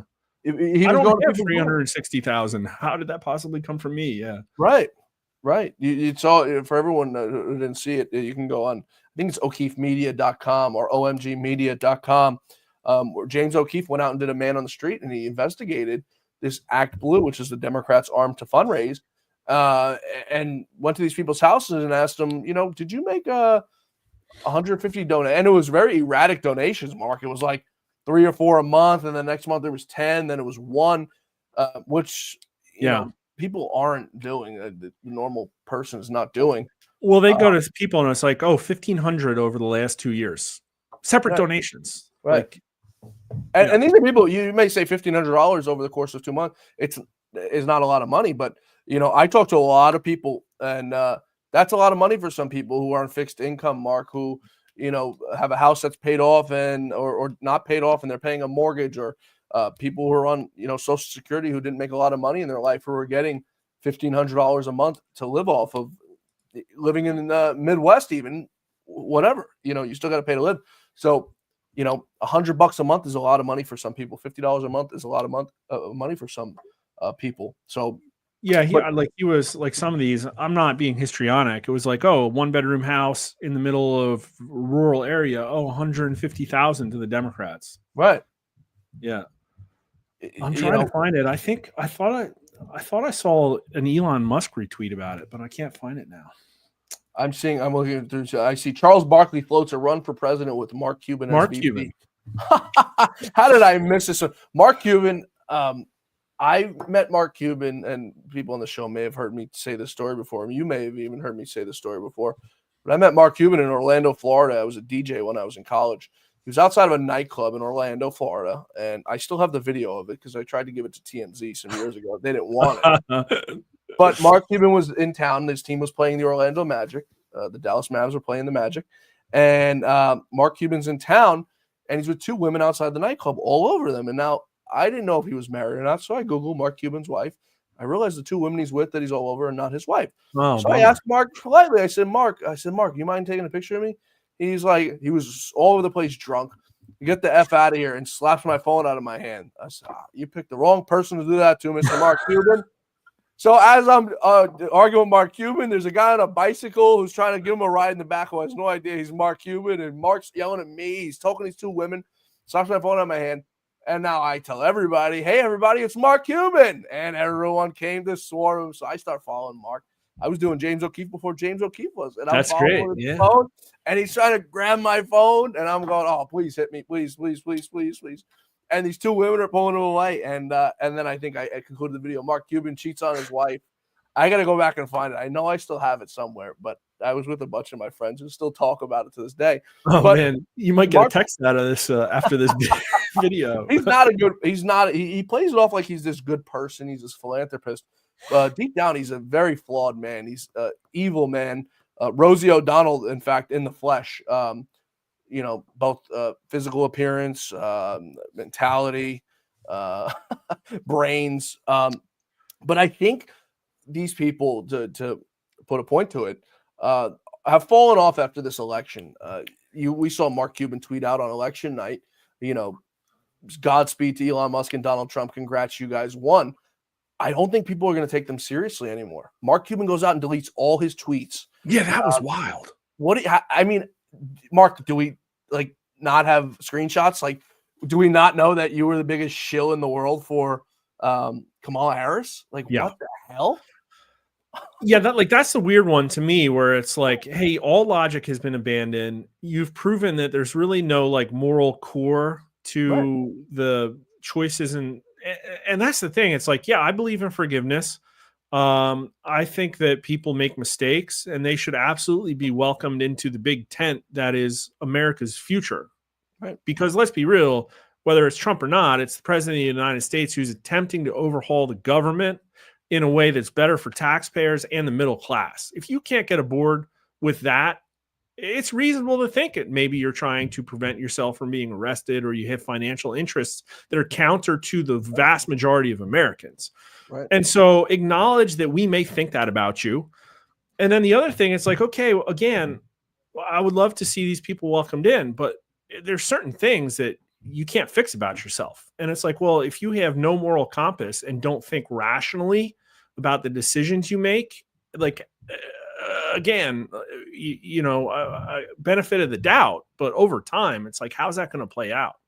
Yeah. I don't, to your point, I don't hate Democrats. I don't hate Mark. I think you're idiots.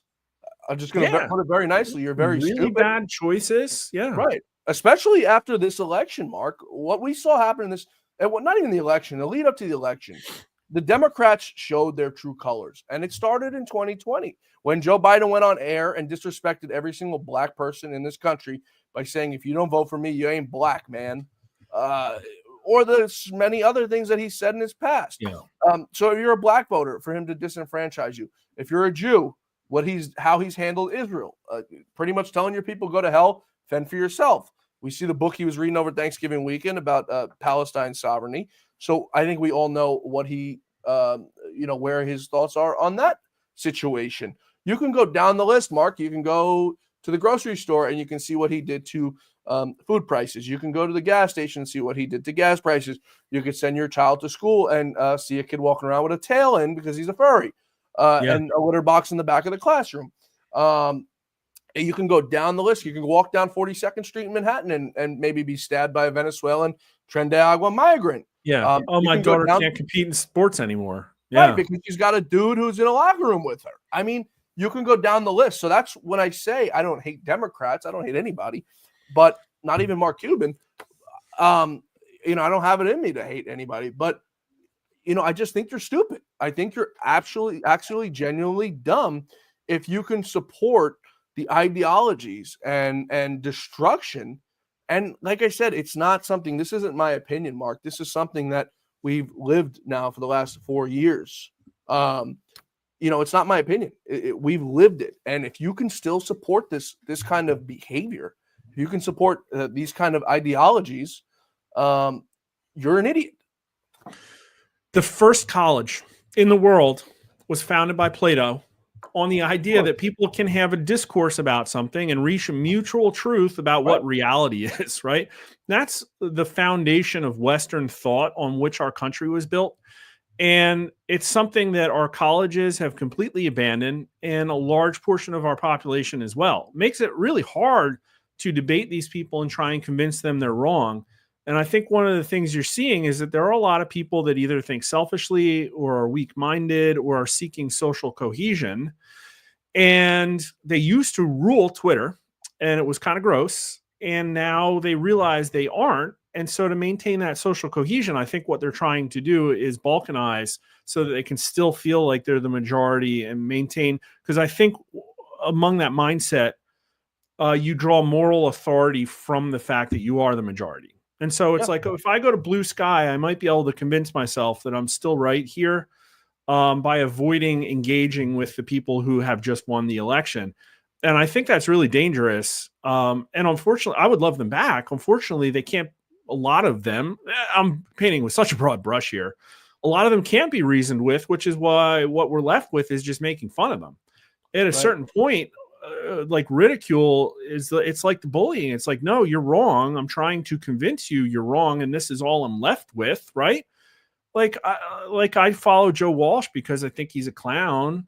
Right. And it's not because I hate Joe Walsh. I would love to see him change his mind and think rationally for once.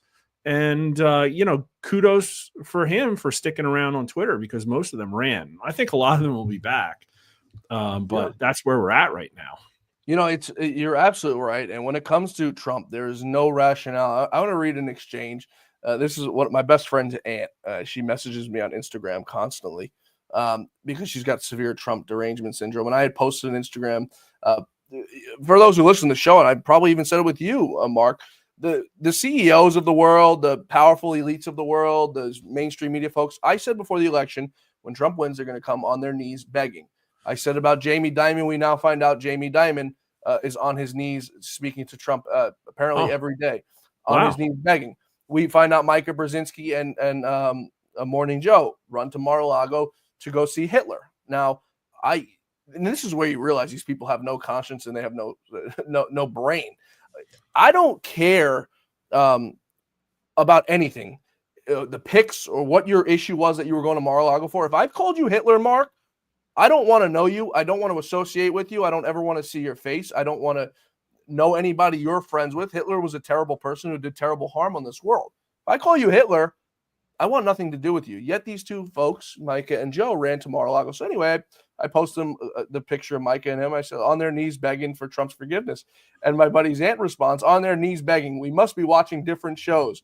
Might want to get your head out of Fox News' so-called ass. Now, mind you, folks, I don't watch Fox News. I haven't watched it since I left it. November 4th, 2020. There you go. I was still there, unfortunately. But anyway, he picked a new great AG Gates and his inspiration for all frat boys who want to sleep with underage girls.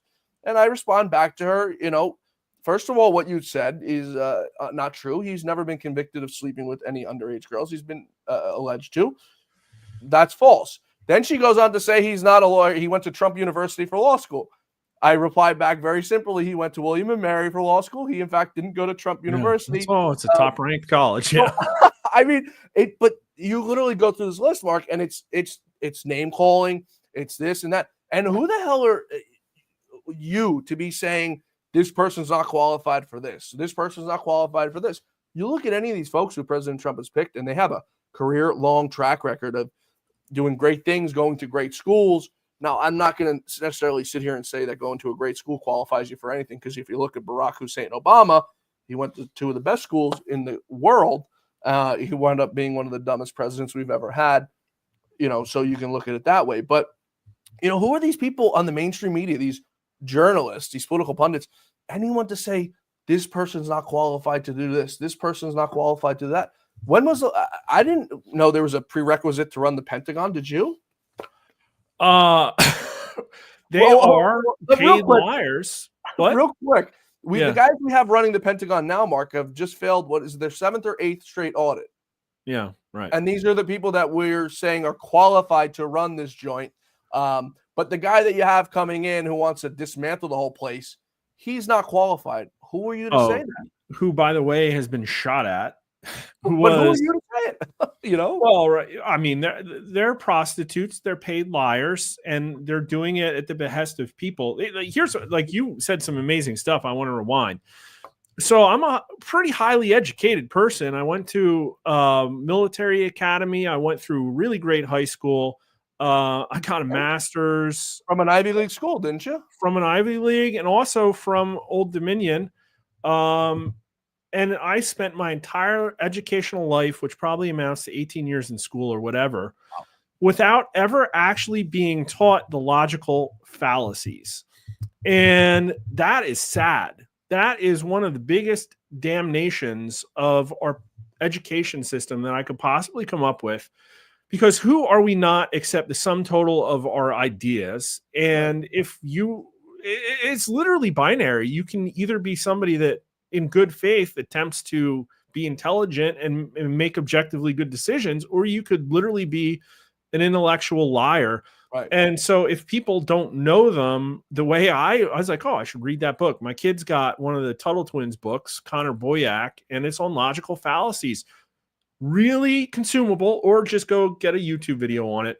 But if you study the logical fallacies, which will not take you long, there's a lot of them, but the left uses 5 of them basically And what you said was all ad hominem attacks, Yeah. right? Like that's two quoques. The other one they really love. And you will see the Matrix. You will, and it won't make you popular with them, but you'll at least feel better that you'll win every argument, because that's what they do. We have literally people who consume and subsist on logical fallacies, and people who don't understand why they're doing it. And the problem is, Mark, we went way over our allotted time. So whenever you want, it always happens. You Right? tell me, but I don't have anything until tomorrow when I got to do the show again. So, but no, I mean, you look at these people who are doing it, Mark, and we allow them to keep doing it. Now, I'm not in favor of censoring anybody. I believe in the First Amendment. I think we should all be allowed to come out and say what we want. But if the viewer's not holding these people accountable, when Lou was fired from Fox News, I shouldn't say fired. He wasn't fired. His show was canceled. But ostensibly canceling his show is the same thing, except you get a little bit of money. Anyway, he was fired or canceled because they said he's consequences for election lies. Turns out that was never proven to be true. They said he lied, or it was reported that he lied. There's no evidence to support that what he was saying wasn't true. He was an opinion-based host, so he was allowed to go ahead and give his opinion on things. But he was never proven to be wrong. State should sue. Right. So he was never proven to be wrong. But yet, Mark, you turn into now, for people who don't know, daytime programming is supposed to be news. It's generally what it is. So if you watch Fox News from early morning to about 4 o'clock, I think 5 o'clock is when they get into prime time. That's when you'll start getting opinion. If you turn on CNN or MSNBC in the early morning, in the middle of the day, it is, like you said, ad hominem. It's all the same garbage, and it's lies. Now, if the viewers aren't going to hold these idiots accountable, they're just as dumb as they are for watching. Now, I'll watch MSNBC and CNN, but it's only to see what they're talking about or what's going on. I don't care to watch Fox News and watch these people kissing each other's rear ends. Yeah, that was a great point. Yeah, that's a great point. Political discourse is what we need in this country. Yeah. You need to have the arguments. You need to have the points so that other people open up their eyes. You have young kids at home. They're going to make a decision for themselves one day, whether they're Republicans or Democrats, and it's probably going to be based off of what you teach them. But when they go to college, they're going to either embrace what you taught them or they're going to rebel against it, and they're going to say, this is what I believe. And I have 3 sisters. 2 of them went to college, and they came back the same way they left, as Republicans, because of my father. One of them came back after going to Colgate, which was a liberal arts institution, which if you probably go up there now, you got the blue-haired folks. And she came back and, became a Marxist liberal, went to law school, went to a very good law school, became a lawyer. I don't understand her ideologies, and I argue with her very often over it. But it just doesn't make sense how you come to that point, how you get to this point. Now you have, like I said, MSNBC, CNN coming out every day lying. There's no accountability. So what do? They say, oh, we're looking to sell the network. That's how you fix it, Mark? You fix it by saying, okay, you know what? It's all of a sudden for sale. Why don't you fix it? Why didn't they bring in an executive, a network president who comes in and fixes it? And you could have Democrats on there. You could have 90% Democrats and 10% Republicans, but tell the damn truth. That's all we're asking for. Is that too much to ask for? Yeah, it's like you're seeing an identity crisis because I think fundamentally know that these outlets aren't telling them the truth, and yet they don't have a way to fill this identity hole. I think what you're seeing is people who deeply want to belong to something bigger than themselves. Right. When I say that, it's like, well, I understand that those might be things like God and country, right? Like things that are idealist and nebulous, but also very real. And listen, I don't think if you ask them, they say, oh, I'm an MSNBC watcher. But I think a lot of them commit a lot of time to that, and it might be part of what they perceive to be a brand ecosystem of authority. I read the New York Times, and Scott Adams would tell you it's because it's their way of telling themselves they're smarter than everybody else. Right. I think maybe if you asked me 20 or 30 years ago, I would have said, oh, yeah, I'm a Fox News watcher. No, not anymore. I'm just trying to be informed. which is why I watch other stuff. And I think you got a lot of people who are like, yeah, I'm just trying to like find out and like do. And others, I think them right now, it's really hard. It's because they could have had Harris win, and all of a sudden you got 4 years of cover. Oh, I'm a Democrat. I'm a Kamala Harris Democrat. Now they don't have that. There's no leadership, period, whatsoever. They have no bench. They have nobody to come in and fill that vacuum. You got CNN and MSNBC on the chopping block. Yep. You have Blue Sky, which is thin gruel, let's just say. And so, this comes back to Mark Halperin calling, I think very accurately, we're going to have a mental health crisis here. You're starting to see it. What is the idea? They can't even commit to woke, right? Like that's on the ropes as well. And a lot, like some of them will change their mind. Maybe the bullying or the logic will do it. But I really don't know where it goes from here. It's kind of weird. And you have to, like, again, I want it to go somewhere. I want these people to be rehabilitated into acknowledging reality around them. Because maybe my kids will be there someday. But ostensibly, what I really would just hope is that Elon Musk listen. I will volunteer to be a part of it. I would love to get alternate path educations off the ground before my kids are old enough for college. Give me some apprenticeships, stuff like that. I know he's starting a new school, so I don't think it's completely unreasonable to talk, to ask for. I would love to have Democrats on this show. Now, the audience probably wouldn't be happy with me, but I think it's important that, like I said, we have the political discourse. I couldn't get a Democrat to come on the show, Mark, if I tried, because they have absolutely nothing to argue about. They'll, get on here and tell me that I got a receding hairline and I'm ugly and I'm going bald because they can't, talk about the issues. What is, because there really is no defending, like I said, what went on over the last 4 years. Yeah. These people have a mindset. They're so stuck in it. And the Instagram messages I was just reading for you, this is a woman who's mentally deranged. I love the woman, very nice lady, but she's mentally deranged to be in her ways. And the crazy thing about them, Mark, is there's no getting them out of it. They're living in this like alternate world. And it's like a merry-go-round that they just cannot seem to get off of. And they hate this man so badly that they're willing to risk it all. They're willing to lose it all. For what? You had mentioned, wanting things deeper, and yours is God and country. And I agree with you.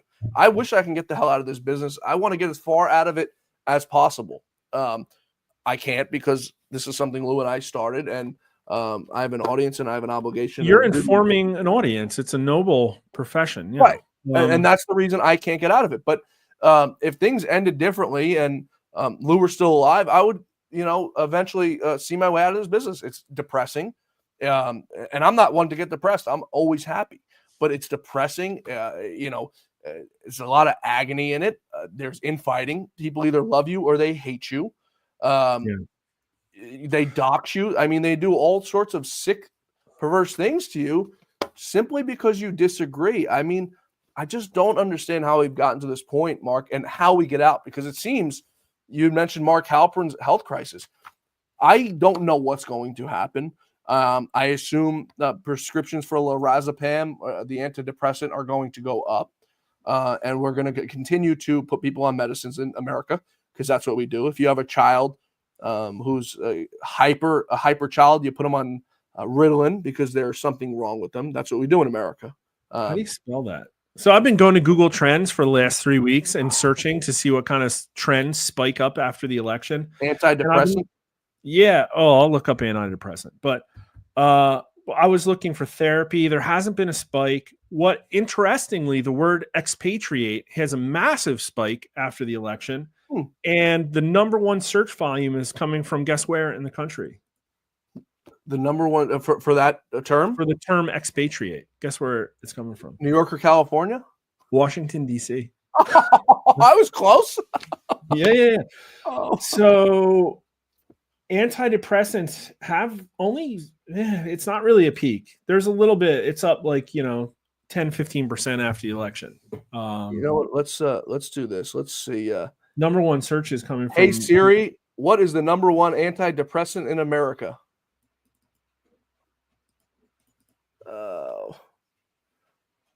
Shit, it's probably the generic. Yeah. Because I mean, it's the people's way is to just medicate, get on medicine, take a pill. I got my wisdom teeth pulled some years ago, Mark, and they gave me 2 bottles of oxycodone. I'd never taken one in my life before, and I was in such excruciating pain. I had 4 taken out at one time. For anyone who's went through it, the pain. Yeah, I've been there. I took as many ibuprofens as I possibly could, and I said, I can't do this anymore. I need something stronger. I take an oxycodone, and I go to bed, and I tell you, I've never felt so good in my life. I went to bed, Mark. I felt like I was on cloud 9. I woke up the next morning. I took both bottles of the oxycodones, and I dumped them down the toilet. Yeah, This was one pill I took, and I said, I can never take this one again. I mean, it's the They're addictive. handing them out like candy. Right. Yep. I woke up the next morning. I said, I need another one of those things. I mean, because it's just, it's what we've done. We've gotten people in America so dependent on fixing things with shrinks and fixing things with antidepressants. That's not the way that things should be, Mark. Yeah, I was checking to see if we pulled on it, but we didn't. I'm looking up. We pulled on fentanyl, but not oxy. That's all different. Can we marvel, though, that 30-minute conversation we had without really talking about politics or left versus right? Right. It literally is framed about people who are unwilling to engage in good faith dialogue. Right. Based on identity, based on basically commitment to team. It's like, well, you're Yankees. Maybe the team stinks this year, but you're not going to abandon them. Right. No matter what. Well, I would. It's like, well, man, you guys suck. I'm hey, you're an intellect, clearly, Mark. So people haven't figured it out by now. Talking to you, I feel like if you and I had different political views and we disagreed on things, that we would still be able to have a conversation with each other without calling each other idiots, without using personal attacks on each other, because we both have brains. We're both smart people. And of course, I'm not calling myself declared smart, but I do have a triple-digit IQ. But we find ourselves these days, Mark, as I'd read those messages to the audience, where we cannot simply do that with these people who have double-digit IQs. And it's a shame, because I like to have conversations with people I disagree with. I like to try to persuade somebody and say, this is why. Right. This is why you should do it. This is why you shouldn't jump off the bridge. This is why you should jump off the bridge. I like bringing people over to a side that I believe in. And when I'm done with it and I do get them over on my side, and I've done it a lot in my life, I'm a pretty good talker, which is why I'm doing this. I feel a great deal of gratitude, and money doesn't drive me, which is why I'm doing this business. It drives me when I get emails. My staff sends me emails, or I get Twitter messages, or I'll get text messages telling me you're doing a good job. When I'll get people who I don't even know coming up to me telling me they watch the show. When I see my numbers boosting, that's what drives me, knowing that I'm getting the message out there, knowing that I'm swaying somebody, that I'm getting someone to understand something that they didn't understand before. That's what gratifies me. That's what drives me. But with these people, Mark, they make it so damn hard. No, I seek people that disagree with me. Yeah. If people, I'm sure everybody listening to this, watching this, knows exactly what we're talking about. Yeah. This is a very obvious phenomenon, but there's a very clear recent example of exactly this. And you can juxtapose two different people who are both the Young Turks, okay? Yeah. Go watch Cenk Uyghur's bit on Piers Morgan where he rips into Alan Lichtman. Yep. And I disagree with Cenk. We probably would overlap 5 or 10%. I'd love to have a beer with him. I think we could have a conversation if he's not in kill mode. But then go Emma Vigeland, I think her name is. She was also on Piers Morgan. And I watched that and I said, dear Lord, I do not want to be in a room with that woman. She is insane and prescribes to an entirely different set of reality. There is no common ground. And I would love to see it, but it's like, I just know where it's going to go. And people could go look at those on YouTube and you'll know exactly what I mean. Yep. You watch, people want to talk about Fox News. Like I said, I don't watch Fox News, but I'll see clips from the 5 where they have Jessica Tarlov on. And I talk about double-digit IQs. She's got a double-digit IQ. The woman, I've met her many times. I've sat in green rooms with her. Not a smart person. Doesn't have a word to say behind the scenes or anything, because I think she knows she's wrong. She goes out on television and all of a sudden has this big mouth to say things that don't make any sense. But nonetheless, just totally brain dead and a person you cannot have a conversation with because it's personal insults. It's ad hominem. It's the same old garbage that's just regurgitated. Trump's a racist. Trump, although you don't hear that anymore. Trump's not a racist anymore. He's now a convicted. He's a felon now. But in just a few weeks, he's not going to be a felon anymore. But they have nothing because there's nothing that suggests President Trump is a racist. There's nothing that suggests that President Trump is a xenophobe. There's nothing that suggests that President Trump is a fascist. The Access Hollywood tape. This is you just raised a really important public opinion question. And I don't have a clear answer to it. But why do you think racism isn't being used against Donald Trump right now? It's a good point. I have some theories, but I don't. Well, go ahead. It's magical, though. Well, okay. I mean, I just have to think back, and it's like it was the key component of the anti-border crackdown. Trump's a racist. It's, I want to build a wall. Nope, Trump's a racist. Yeah. And since then, we've had the BLM Summer of Love, where they, I think, took racism to its ultimate extent, and critical race theory for 3 or 4 years. There's DEI blowback right now. So I think they're scared of using it. And then also they flooded the border with people from every single friggin' country. But the polling that I would say is how serious is a problem is racism in America today. 34% say very serious. It's still kind of high. 32% say somewhat, but 44% say we talk too much about race. And how concerned, here's the big one. How concerned are you that you might be accused of racism? What's that? Only 13% say very concerned. Only 10% of white Americans. So it's like, I don't like sticks and stones, man. Only 26% of white Americans are at least somewhat concerned. So it doesn't work anymore. Black Americans are more concerned of being called racist than white Americans are. Because the Democrats, I think, have put us into a position. And I've had, from doing this show, I've had people call me racist. And I sit there and I say, my goddaughter is black. My college roommate's child, who's I'm the godfather of, is black. Okay. Yeah. My best friend is Muslim. 2 or 3 of my best friends are Muslim. My other best friend is Colombian. So you could go down the list. Now, I'm not going to say I don't know anyone who's racist. I really don't. I have friends, I've heard people who have made comments, which everyone probably has in their life. In the times of today, you have cell phones to show you the people who have done it recently. But, everyone's made a comment. But at the end of the day, any of those people I've heard made comments, if someone was dying on the side of the road, if they were black, Hispanic, Chinese, whatever you want to call it, wouldn't look and see what that person's ethnicity is to stop. And that's where I draw the line at racism. What makes you a racist? You see life with color on it. I don't. But they've resorted to it, Mark, because there's nothing else you can say. Like I had said, there's nothing that you can say that Trump is a fascist. You can't say he's a xenophobe because he's never done anything that's constituted. Saying we want to close the border does not make him a racist. Yeah. Shutting down flights from China during the midst of COVID does not make him a xenophobe. So I'm going to do something. I'm going to make you an honorary Zennial for a moment. Imagine that you were born in 1979. You went to public school in the 80s. Black History Month. We learned about Martin Luther King Jr. Socioeconomically strained time. So people were very, I think, integrated, right? And then in the 90s, you had the Fresh Prince of Bel-Air. You had, Independence Day come out in 96. So what's kind of like this weird dichotomy is that in the 80s and 90s, there were probably more racists in America than there are now. Right. But the culture was less racist.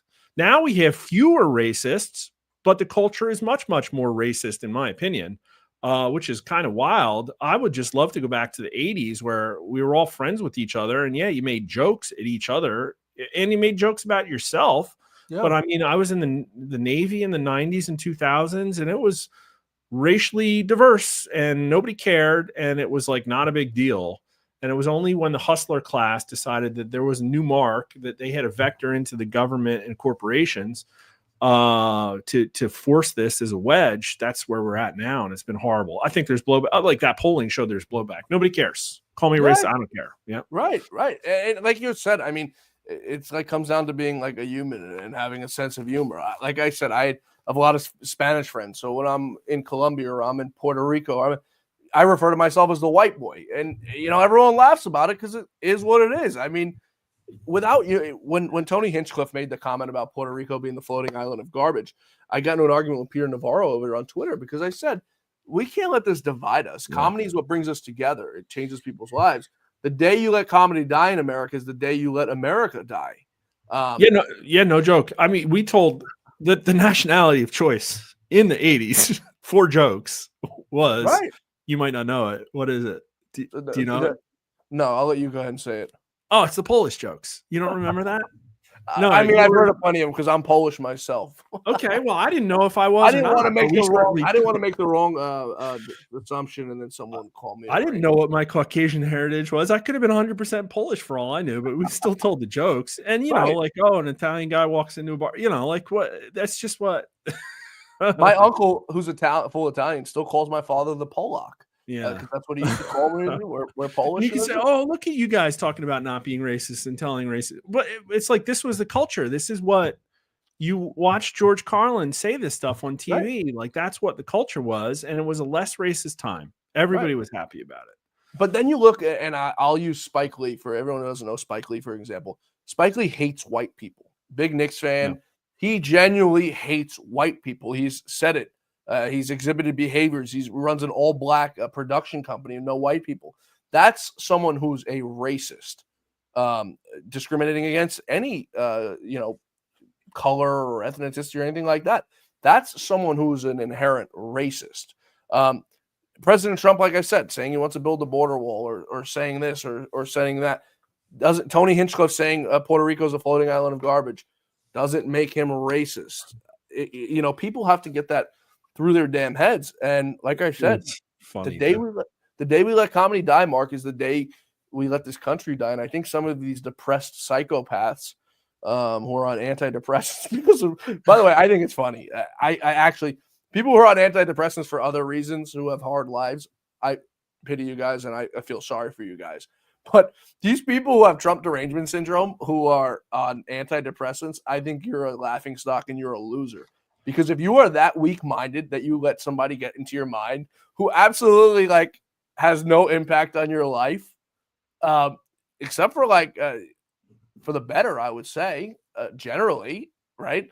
If you let them get into your head that bad, you are a weak-minded loser.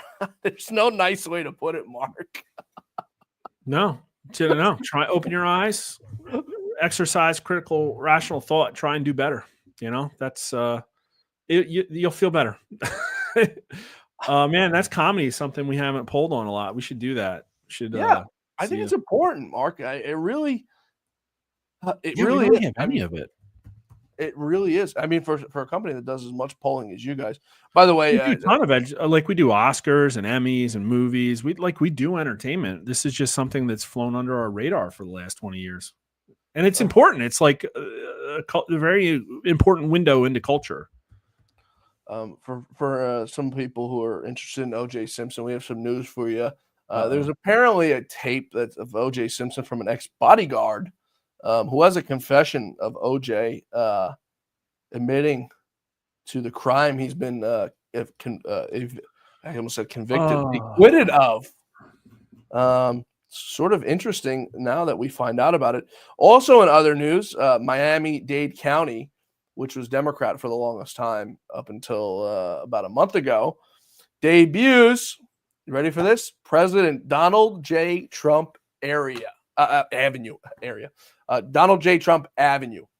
I feel bad on the term of antidepressants, Mark. I feel bad for those psychopaths who have to drive past that every single day and look up and see a damn Donald J. Trump sign. Man,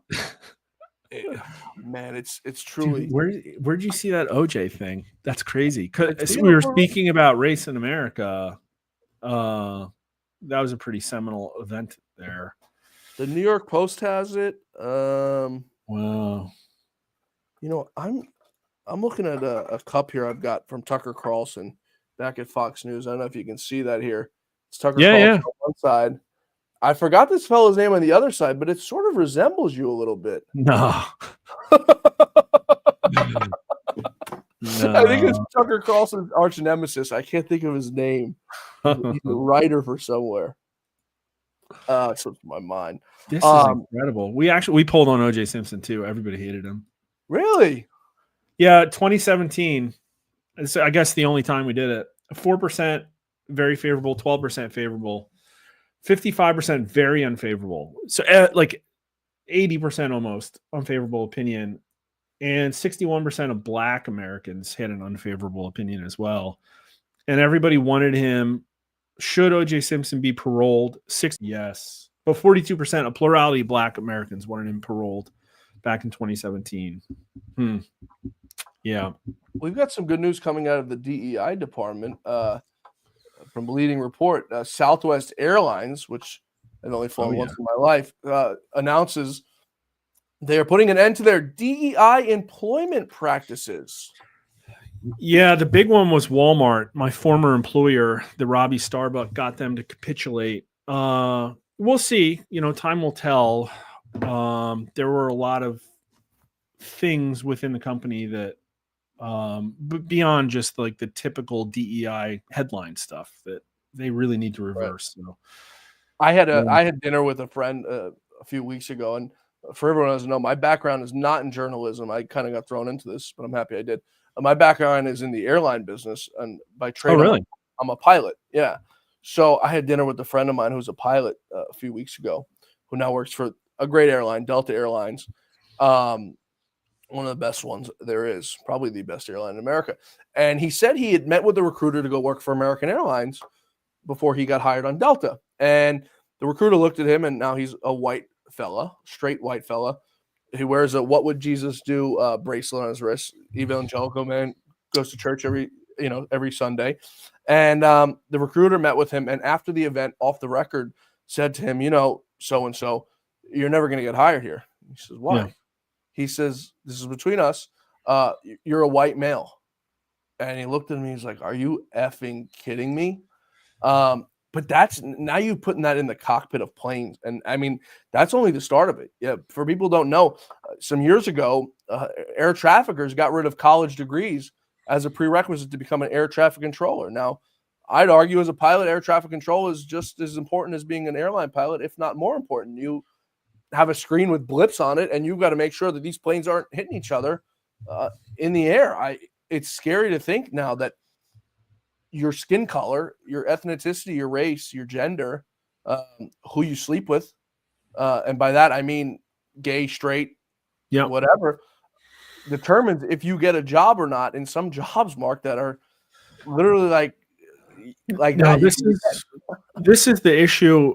Oh, there's a lot of issues of our day, but this is the one that's going to play out in corporations across the country over the next 5 years. I think Trump's got a great economic plan. I think there's a lot to like over the next couple of years, but DEI is a major issue. And I talked about this on a stream with Valiant Renegade. We were talking about the entertainment industry, but I think it's a really good proxy because the same kind of problems exist as Walmart as they do in Hollywood, which is DEI is fundamentally a leadership problem. You can have super left employees. I think they're great if you lead them appropriately and you build a collaborative team and everybody has goals and there's a support infrastructure and mechanisms and systems. Not a problem. The problem is when you get a CEO who's willing to rejigger the entire company around these goals, they can change. Doug McMillon at the head of Walmart, the Iger at the top of Disney, they can change. They can say, you know what? We're not going to be woke anymore. We're going to get rid of the employee resource group. The problem with Walmart is, well, you have 1,000 recruiters who are 25-year-old women with pronouns in their LinkedIn bios. Right. That's the problem. They don't go away. You get rid of your DEI programs. Those people are still the on-ramp for talent into your company. And then the problem at Disney is, okay, that's great. You could even hire not for DEI, but you just got rid of all of your legacy animators. How's that going to work for you? They're not coming back. Yeah. And so that's the problem. It's like, okay, that's great that Disney's not woke anymore. They still can't write a movie they still have people from Tumblr writing scripts for them. Right. And that's a really tough problem to fix. You can't fix it with just culture. You're absolutely right. And if I, like I often say, if I wasn't in this business, I'd love to be in the show business side of things and right the wrongs that these people made. But I'll never be accepted into a Disney or a Netflix or anything like that because of my ideologies and my politics, which is sad because I think I do pretty good work. My record shows for it. It is what it is. But the day now that we've come to is it matters if you're black or it matters if you're white, you get the job. And we see these companies, I mean, time and time again. Bud Light, one of the ones to kick it off for us, put Caitlin Collins from CNN on their can. You put Caitlin Collins on Dylan Mulvaney. Sorry. They look the same. I say it on Twitter all the time. Did I say that? You got to edit that out. We're live, baby. What does Bill O'Reilly say? And folks, this is why I can't do a live show is because I've got no timer on here now, and I've got Mark Mitchell saying Caitlin Mulvaney, but you got these Bud Light learning the hard way. And the thing that's so crazy to me, Mark, is that the Doug McMillans of the world, the Jamie Dimons of the world, you go down the list. These people are the smartest people in the world, right? These people running these multi-billion-dollar and trillion-dollar corporations, Tim Cook, these are the smartest people in the world. What possessed them, even before the whole Bud Light controversy, what possessed these people to go so far stupid when in their brains, Mark, they knew that going down this path was not going to end well? Because at the end of the day, there are more people who are normal in this world and in this country than people who are mentally deranged, who think men can be women and women can be men, and that by somehow putting they, them, he, she, he, me in your pronoun section makes any damn difference whether you do a good job or you do a bad job. Do you think these people really thought it through? Yeah, that's a tough question. I saw it coming in 2008 when I was at business school. And what we did is, they had the Socratic method. I was oftentimes arguing one side in the classroom while everybody else argued the other. And it's not because they were super ideological. It's just that why would they take the nonconformist approach? And some of these arguments were like in business ethics, shareholder value versus stakeholder value. Of course. I'd be like, no, you have to pick shareholder value. You have a fiduciary duty, and it's the only objective measure, like a good whatever. And I think that stakeholder value is very popular because it makes you feel good about yourself. You don't have to be measured. You can pick subjective measures, and you can also convince yourself as an MBA that you're saving the world and not just making money. And so that creates an army of socially malleable people who just want to join a club. That's not everything, though. There's this layer of people at the top who obviously are doing it to ingratiate themselves to the ESG plan. So that's part of it as well. And then you have this whole layer of senior vice presidents who, instead of, they hop around, they don't go up through the ranks. And so they become more like celebrities than they do actually people that come in and understand the business. Why would you come in and work really hard for 2 years to understand this new business, figure out where to cut, where to invest, and make money when you could just come in and hold the town hall? And isn't it great? Oh, we're going to train on this and that. And they get pats on the back from the top down, and they sit there for a year and a half, and then they go on to another company, and that's how they build their career. So the entire business leadership hierarchy has been corrupted by this idea that they need to fit in. The pronouns is just their little initiation, the way they can tell people apart, and that's why there's so much of it on LinkedIn. That's like basically putting on your Yankees hat when you go to the stadium. That's what it is, and they gatekeep on it. That as we know, the O'Keefe's got it on videos.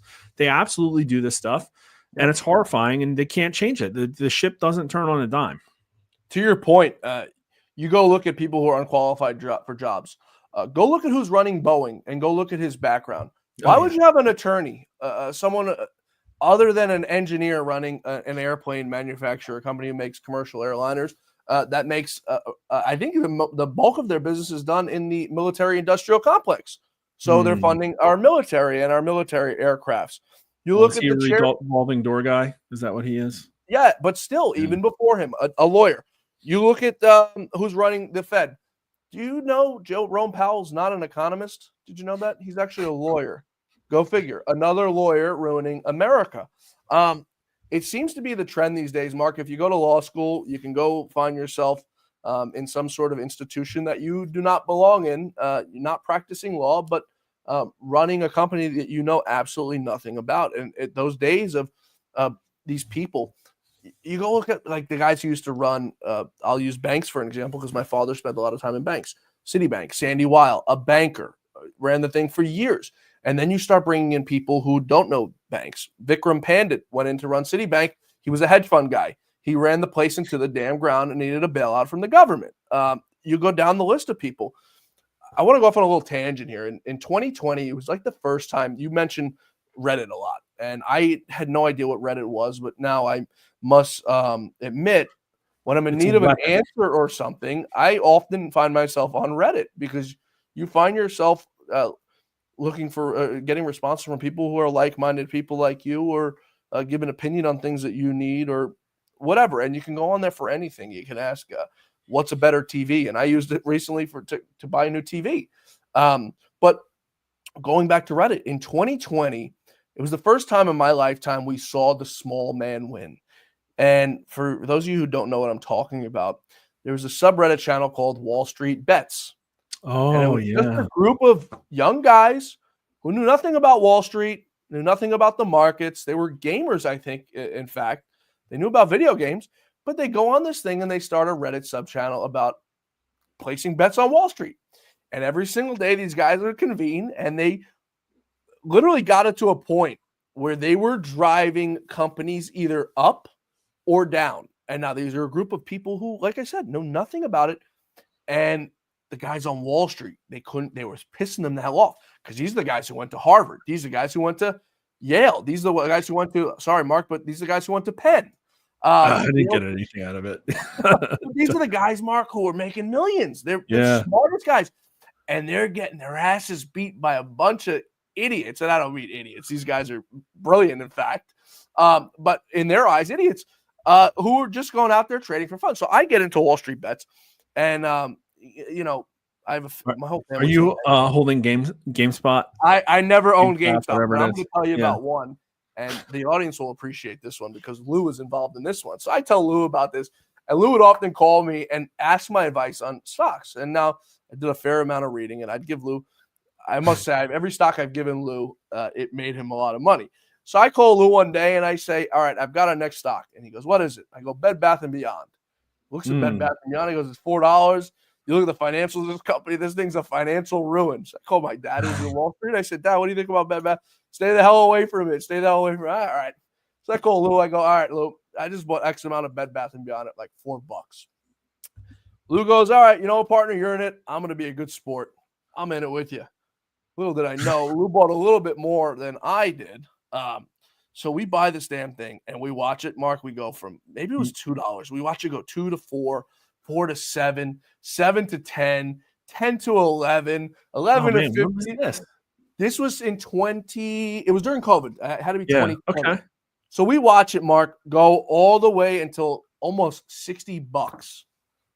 And Lou always used to have this saying, pigs get fat and hogs get slaughtered. Yeah, right. Lou, being the smart man he was, he sold it at 50. Took his profits, yeah. I waited for it to make a little correction and come down to 25, and I finally sold mine. But he did teach me a valuable lesson. Pigs get fat and hogs get slaughtered. But well, it's at 25 cents right now on the bulletin boards. So there you go. Okay, right. We made it out alive. But ever since that, Lou would call me and say, all right, partner, what are we buying today? What are we buying? And I go, Lou, I don't got money like you do, but I'm going to put $100 into this, or I'm going to put $1,000 into this. But it was the first time in my life where people started understanding what goes into a market. People started understanding the whole cryptocurrency. I'm still learning cryptocurrency, and I'm got to admit I'm a neophyte when it comes to it. But like anything else, I want to learn, and I continue to learn because I truly don't understand the whole cryptocurrency thing. I'm an investor in it pretty heavily, but what's dangerous is you don't need to understand. Right. Well, that I made 15x back in 2016, 17. and I haven't touched it since. But yeah, well, I don't know. I think I was talking with you about it, about the kid who 12-year-old kid before school one day, he started up a cryptocurrency, and robbed everybody for 30 grand, and he got on the thing and flipped the birds off to everybody and went to school $30,000 richer, 12-year-old kid. As he gets off there, a bunch of guys go on and drive the thing up to $5 million. Funny, but back to 2020, it's, it was the first time where I got to see firsthand the small guy winning. And I don't care about these corporations, to be honest with you. I don't care if they all go out of business, because they do nothing for America. I mean, they cause more harm than they're worth. Obviously, we'll always have banks and institutions like that, but some of these woke corporate, I couldn't care less if Amazon went out of business. I'd find a different way to go buy things. I couldn't care less if Walmart went out of business. Wouldn't ask the government to bail them out or save them. Well, this is where it overlaps politics. There's definitely like a critical mass that a company gets to, beyond which there's no creative destruction. And that's not good for anybody. It's like, who could challenge Amazon right now? Like, Amazon's a great company at e-commerce, but maybe it could be better. There's no chance. Nobody's going to get rid of it. And now they can buy their own political mouthpiece and lobby the government. And so what you need is a more hostile, pro-American, pro-middle-class government to come in and figure out like what is being non-competitive here. That's what they're supposed to be doing. They never really did that. I'd like to see a lot more creative destruction. But can you imagine what's going to happen to Amazon and Walmart with a 25% tariff on goods from China? Wow. Like, we might be seeing that soon. I can't wait. You mentioned about challenging Amazon, and I'll disagree with you probably for the second time since meeting you. With that logic, Mark, back when you want to talk about Zillennials and Millennials, I remember the days of going to Toys R Us and buying toys, right? You can't find a Toys R Us on the market anymore. That was the toy made. You couldn't challenge Toys R Us. They had a lock on everything. Circuit City was another one. Circuit City used to go there and buy car radios and this and that. Best Buy is another one who's not doing as well as they could. JCPenney, a clothing retailer that was been around forever, is probably going to be down the tubes any year now. We need people like Elon Musk to come out here. It's the people with the money. It doesn't get much simpler than that. It's the people who have the money and the resources to do it. You're not going to issue with Toys R Us, for instance, though, is that Toys R Us didn't necessarily die like people said because Amazon killed it. It obviously had a challenging business model, could have corrected, but it died because people like Mitt Romney came in and purchased the company and saddled it with debt and focused it on leveraged real estate instead of like actually selling toys in order to harvest money for private capital. Like, that's a problem. The problem is once you get to Amazon, like, they're subsidizing the e-commerce business with Amazon Web Services. Those two businesses probably don't belong together. I don't know why they're there. Makes it really hard for anybody to compete. But then if you're a public company and you get over a certain hump, the money's just free. You just print more money. People buy the stocks. You can make any, and that's something that, like, startup capital is a lot of trouble. Like, to somebody to compete with Amazon, they're going to be building massive distribution facilities everywhere. I don't know. It's a mess. Oh, how did we get here from Reddit? I wanted to say something about Reddit because Wall Street Bets. But real quick, before you get to Reddit, I have to say this because you mentioned Amazon. Amazon, for everyone who's listening on audio, Amazon's the one who hosts our audio podcast. Oh, I'm sorry. No, because I'm going to give Amazon. You want to cancel us? Go ahead, Amazon. I'm not going to bow down to you, but I am going to give you guys credit because back when Lou was hosting it, we also were on Amazon. Art19 hosting us, and I have to be honest, you guys have never censored anything we've said. You've never taken down anything we've said. You've never tried to suggest we do X, Y, or Z. So I have to give credit where credit's due. You guys have been nothing but great to us. You continue to be great to us. And, you bring us advertising and you do things and you've never sort of censored us. So, if they were doing to the adverse, I don't care if they'd kick us off the platform. I'd come out here and say what they were doing. You made me feel bad, so now I have to make. There's nothing. No. Now going to look at what Jeff Bezos does on the other side. Well, I'm just saying, Amazon hosts us too, so thank you, Amazon. You also did not shut us down. I think your Amazon Web Service is great. I don't think it's an e-commerce business. You should probably separate those. Please stop sending more and more products to China because that's their business model. And finally, I will forever hate them for what they did to Wheel of Time, my favorite fantasy series. Unconscionable how dirty they did Robert Jordan, and I despise them for that.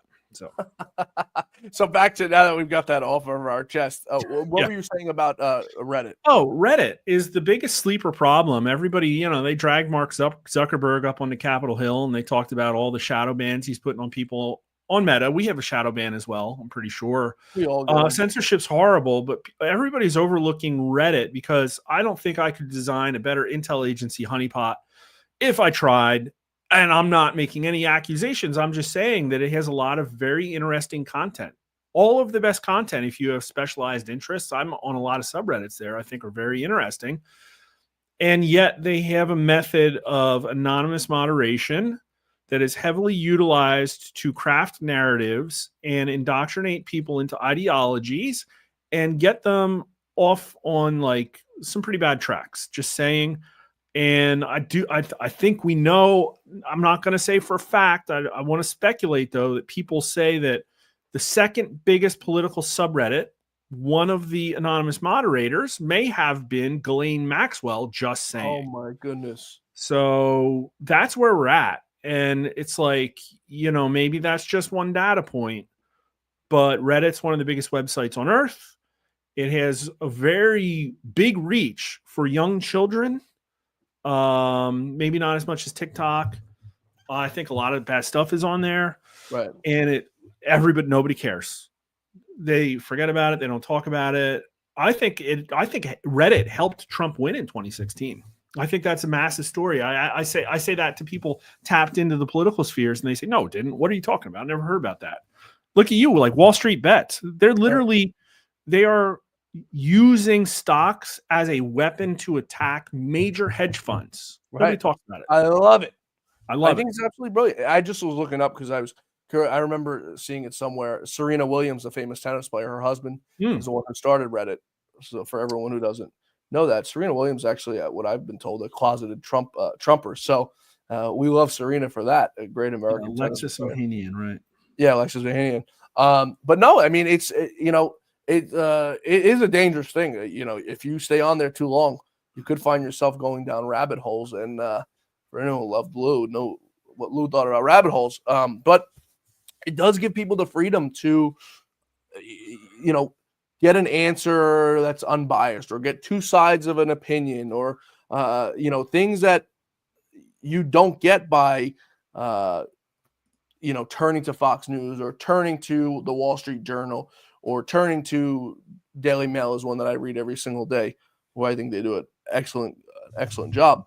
You don't get that kind of thing. So when Elon Musk came out and said on election night, "You are the media," he's right. We are.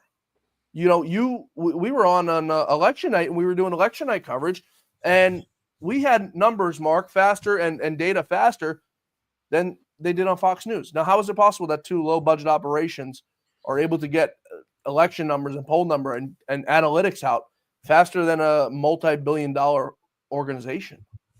New paradigm. Totally new paradigm in media consumption. Totally new public discourse and dialogue.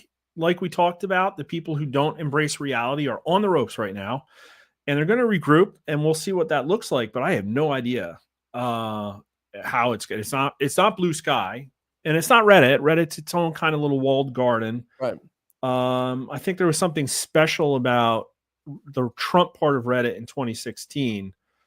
But I seriously have no idea. They've lost the mainstream media. I don't think cable news will ever be relevant on the left again for years and years, maybe ever.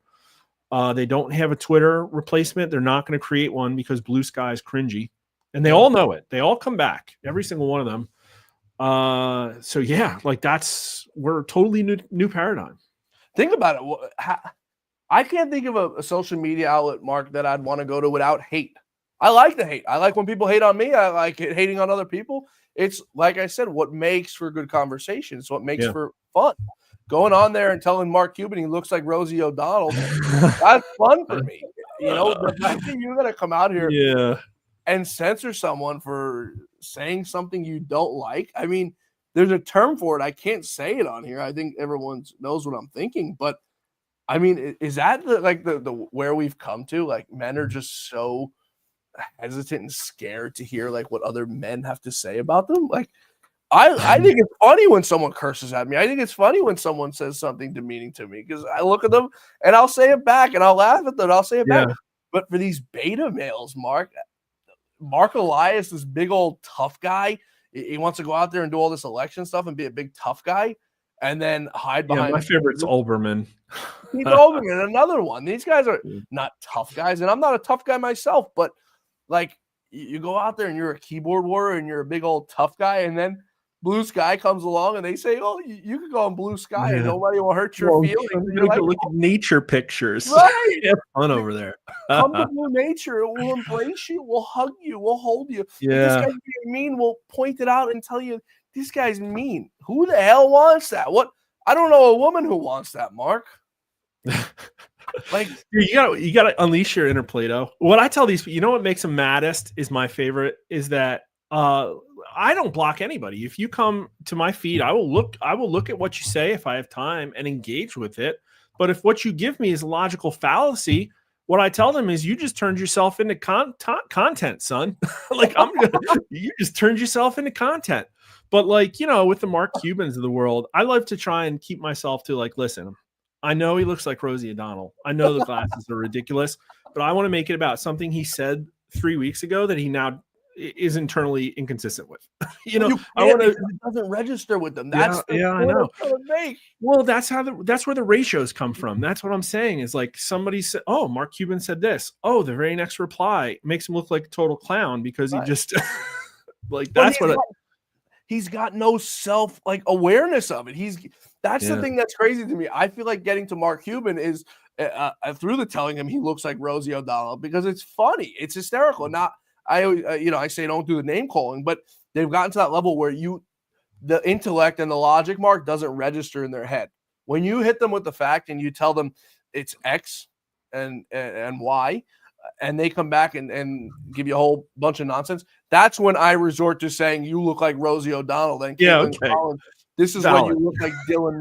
No, because you can't get to their head any other way aside from insults and telling them how stupid they are. So that's the point at which I resort to name calling when I've hit the wall, crossed the penumbra, and and I can't get through to them by saying what you're saying is lying. This woman, my friend Zan, who messaged me on Instagram, I'm gonna have to start hitting her with insults now because I've hit the point where nothing I say registers. No, Matt Gaetz did not go to Trump University. No, Matt Gaetz was never convicted of any sort of underage acts with girls. No, President Trump is not a rapist. No, President Trump's not a fascist.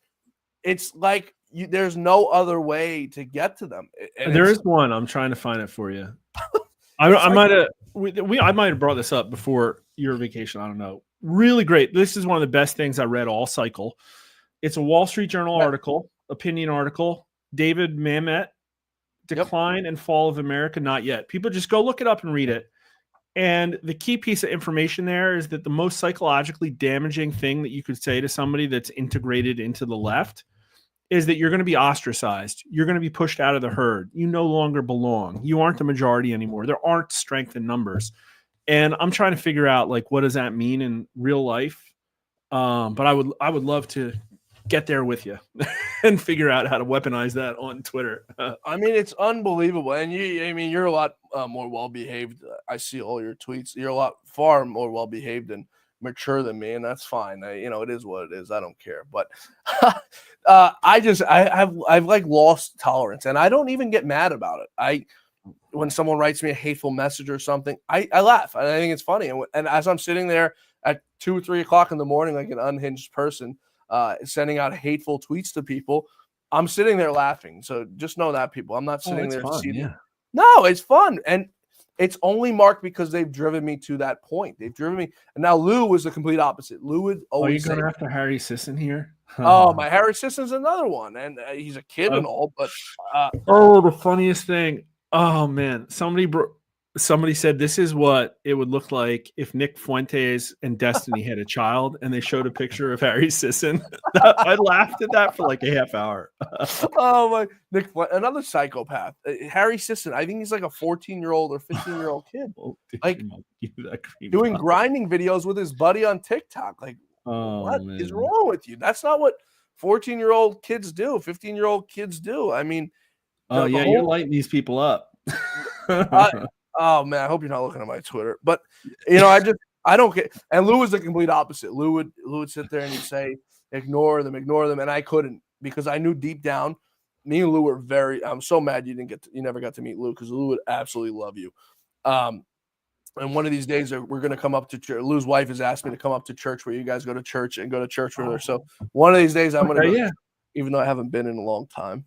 Chasten Buttigieg. Oh, rightfully Ooh, so. That was a good one. One.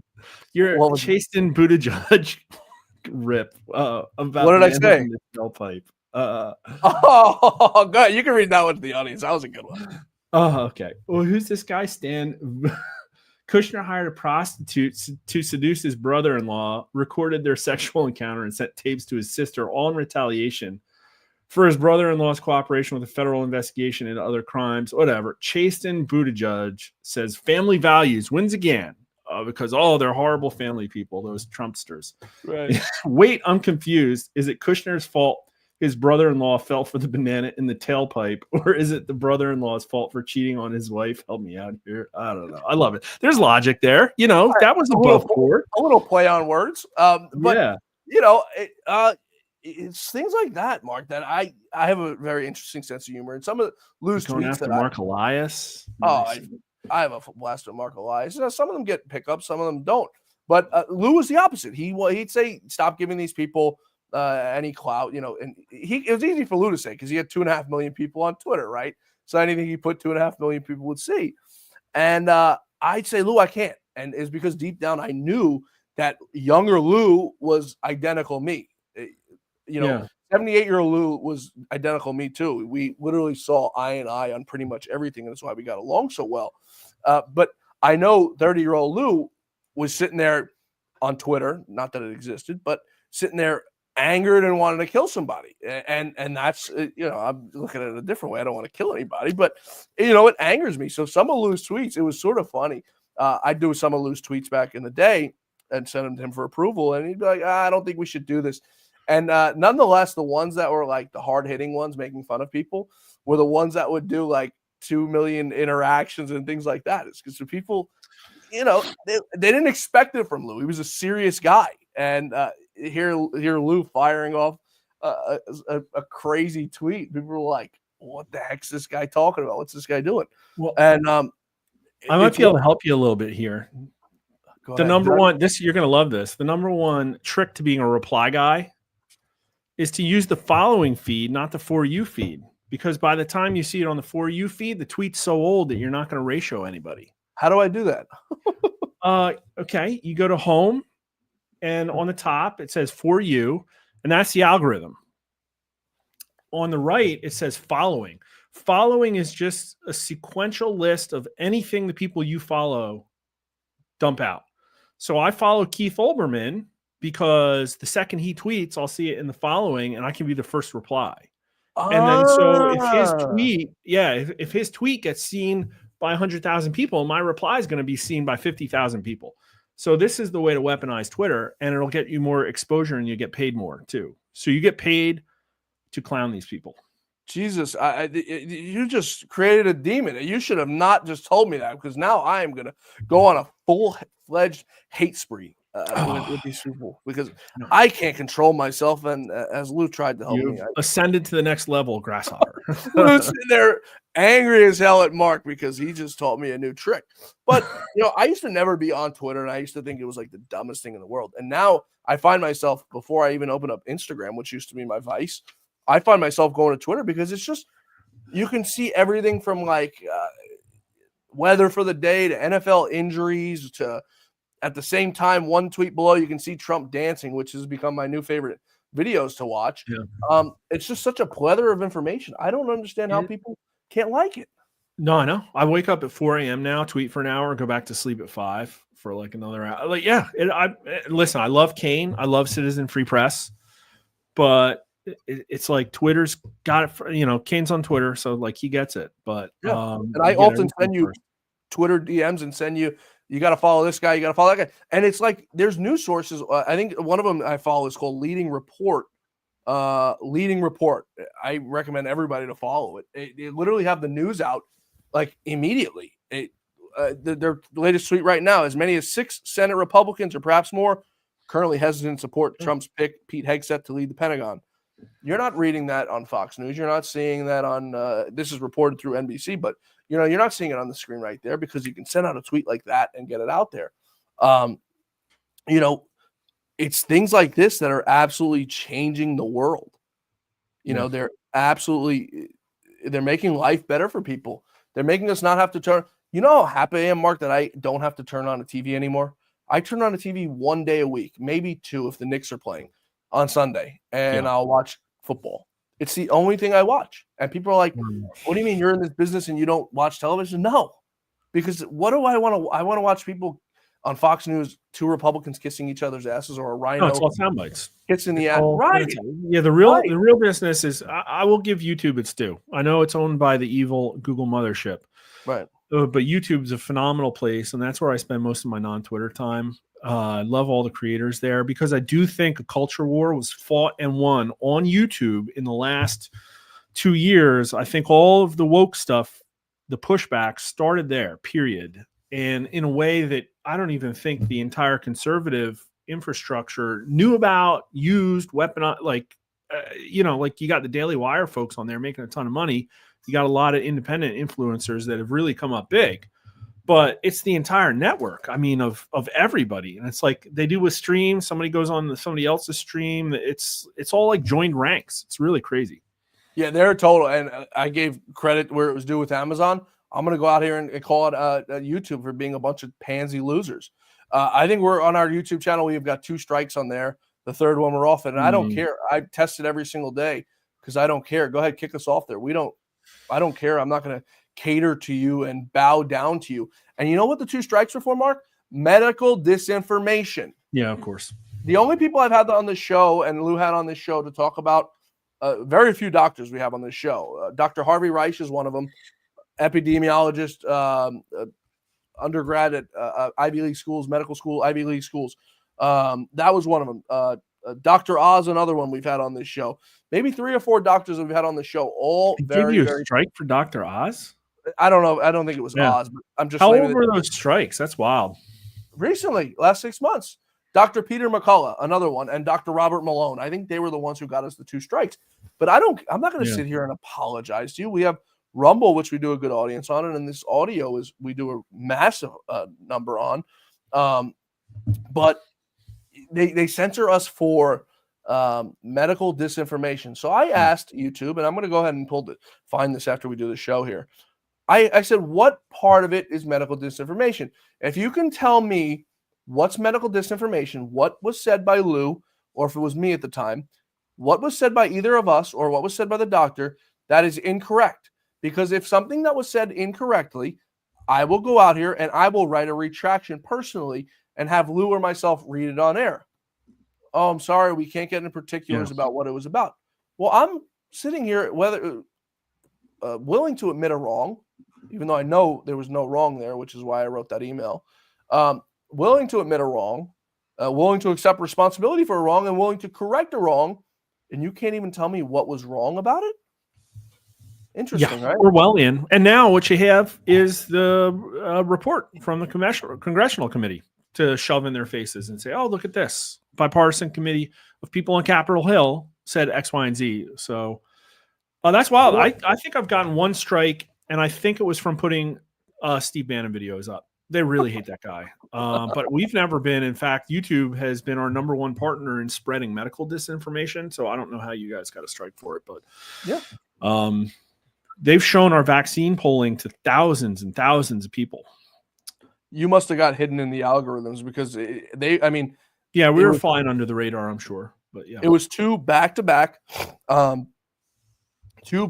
strikes within the matter of a week. And they said, oh, that's horrible. Yeah. Your third one, you guys are out here. And I said to Lou, and Lou used to get mad, and I'm like, who cares? We don't need many. We do a very small audience on YouTube. We just put it out there so that people can get it if they want to or whatever.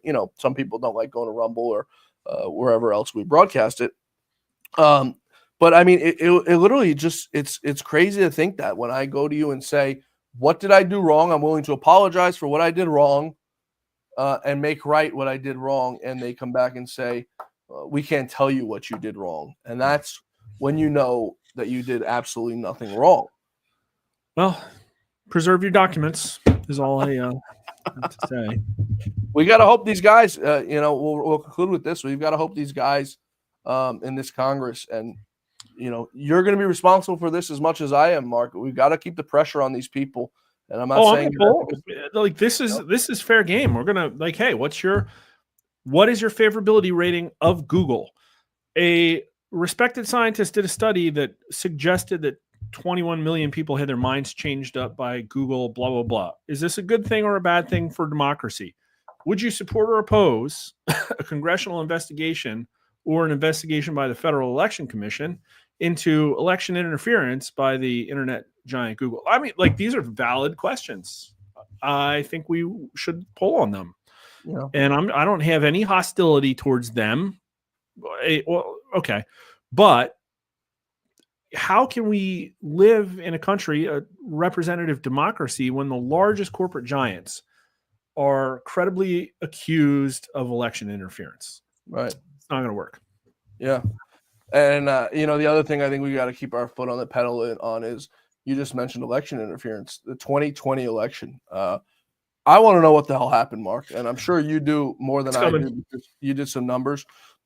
I want to know what happened in 2020. I want to know why the Democrats got so many votes. I want to know why it was the largest voter turnout in the history of the country under a country that was in lockdown order. I want to know how the most unpopular presidential candidate in the history of our country, who campaigned from a basement, turned out to be the most popular candidate in the history of this country.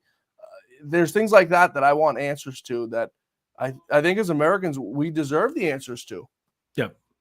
Yeah, we're going to get them. I'm very positive on that one.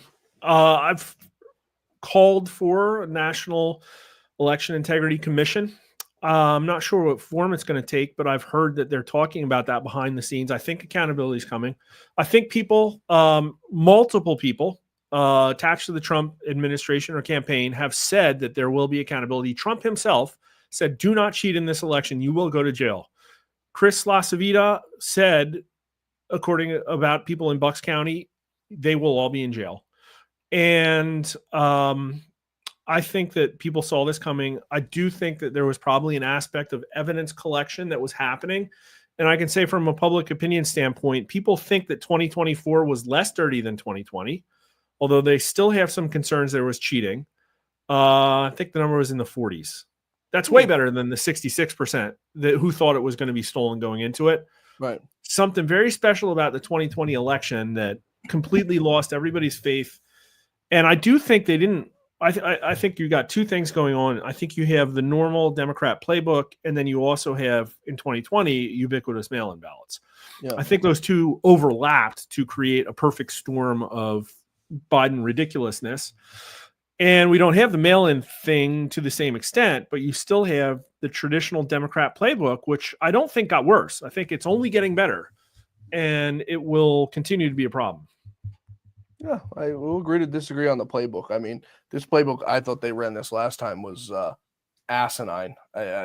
Kamala Harris, go back to Mark Cuban saying he didn't surround I'm not talking about the candidates.